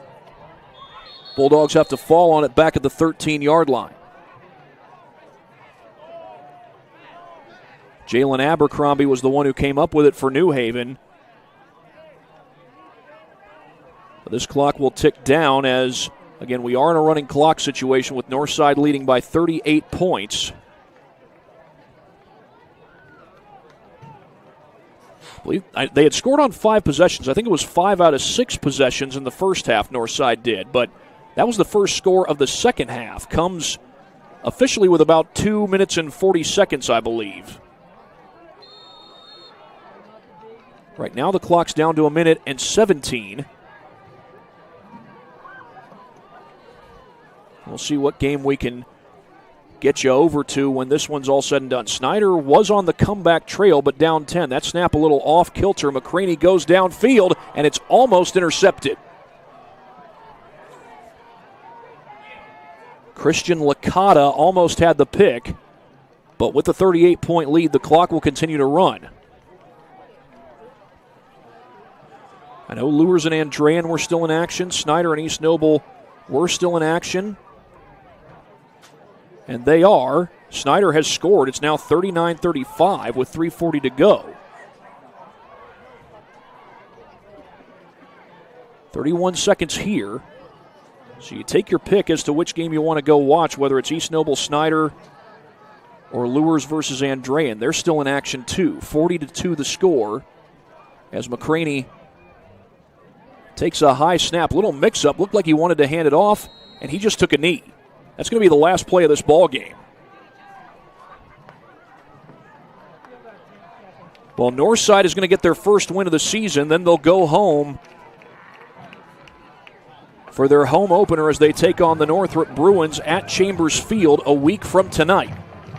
As for New Haven, they're on the road again next week as they take on DeKalb. They'll be back here for their conference home opener in 2 weeks against the Leo Lions. But Northside wins this one 40-2. That is your final, and it's time to recognize our Parkview Sports Medicine players of the game. I'm going to recognize 4 guys tonight. First of all, Caleb Kingley just had a great game running the football. No, he didn't score any rushing touchdowns, but his running ability put Northside in great position to score, and he did, of course, catch a touchdown pass. Brandon Sanders, 2 touchdown passes in this ball game. I don't think he threw a single incompletion. I could be wrong on that. He may have thrown 1 or 2, but for the most part, he was extremely efficient. Malik Moore caught one of those touchdown passes, had some great catches on multiple occasions during the game. And, of course, Brandon Gaither, 2 rushing touchdowns, and he was a solid runner today for Northside as well. So Gaither, Kingley, Moore, and Sanders are your PSM players of the game. And that is going to do it from here at John Young Stadium on the campus of New Haven High School. If you want to check out some other games we got going on SummitCitySports.com, well, take your pick. Go to Lures versus Andrean. It's 25-7 Andrean over there. Or go to East Noble versus Snyder. East Noble's up 39-35, and it looks like they've got the ball. All right, check that. Maybe well, we'll see. I think it is East Noble who has the ball over there in that one. But either way, check out one of those 2 games on SummitCitySports.com. We're done from here at New Haven. Northside wins it 40-2 on SummitCitySports.com. You've been watching this broadcast of high school football.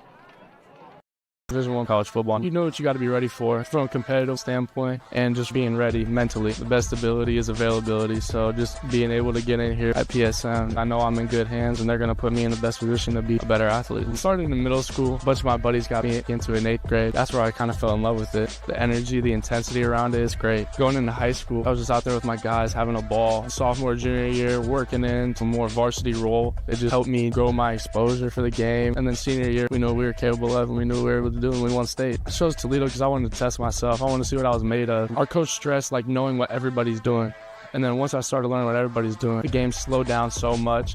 It was just a lot easier to play and play a lot faster too. You just got to keep taking care of your body. And that's what I feel like I've been getting a lot better at the college level, is understanding my process at PSM. They're a team that's on my team, so I can keep my body right and get better every day. The collaboration of the expert PSM performance specialists, athletic trainers, and physical therapists at PSM Sports Therapy is just going to be great for me and to keep me on the field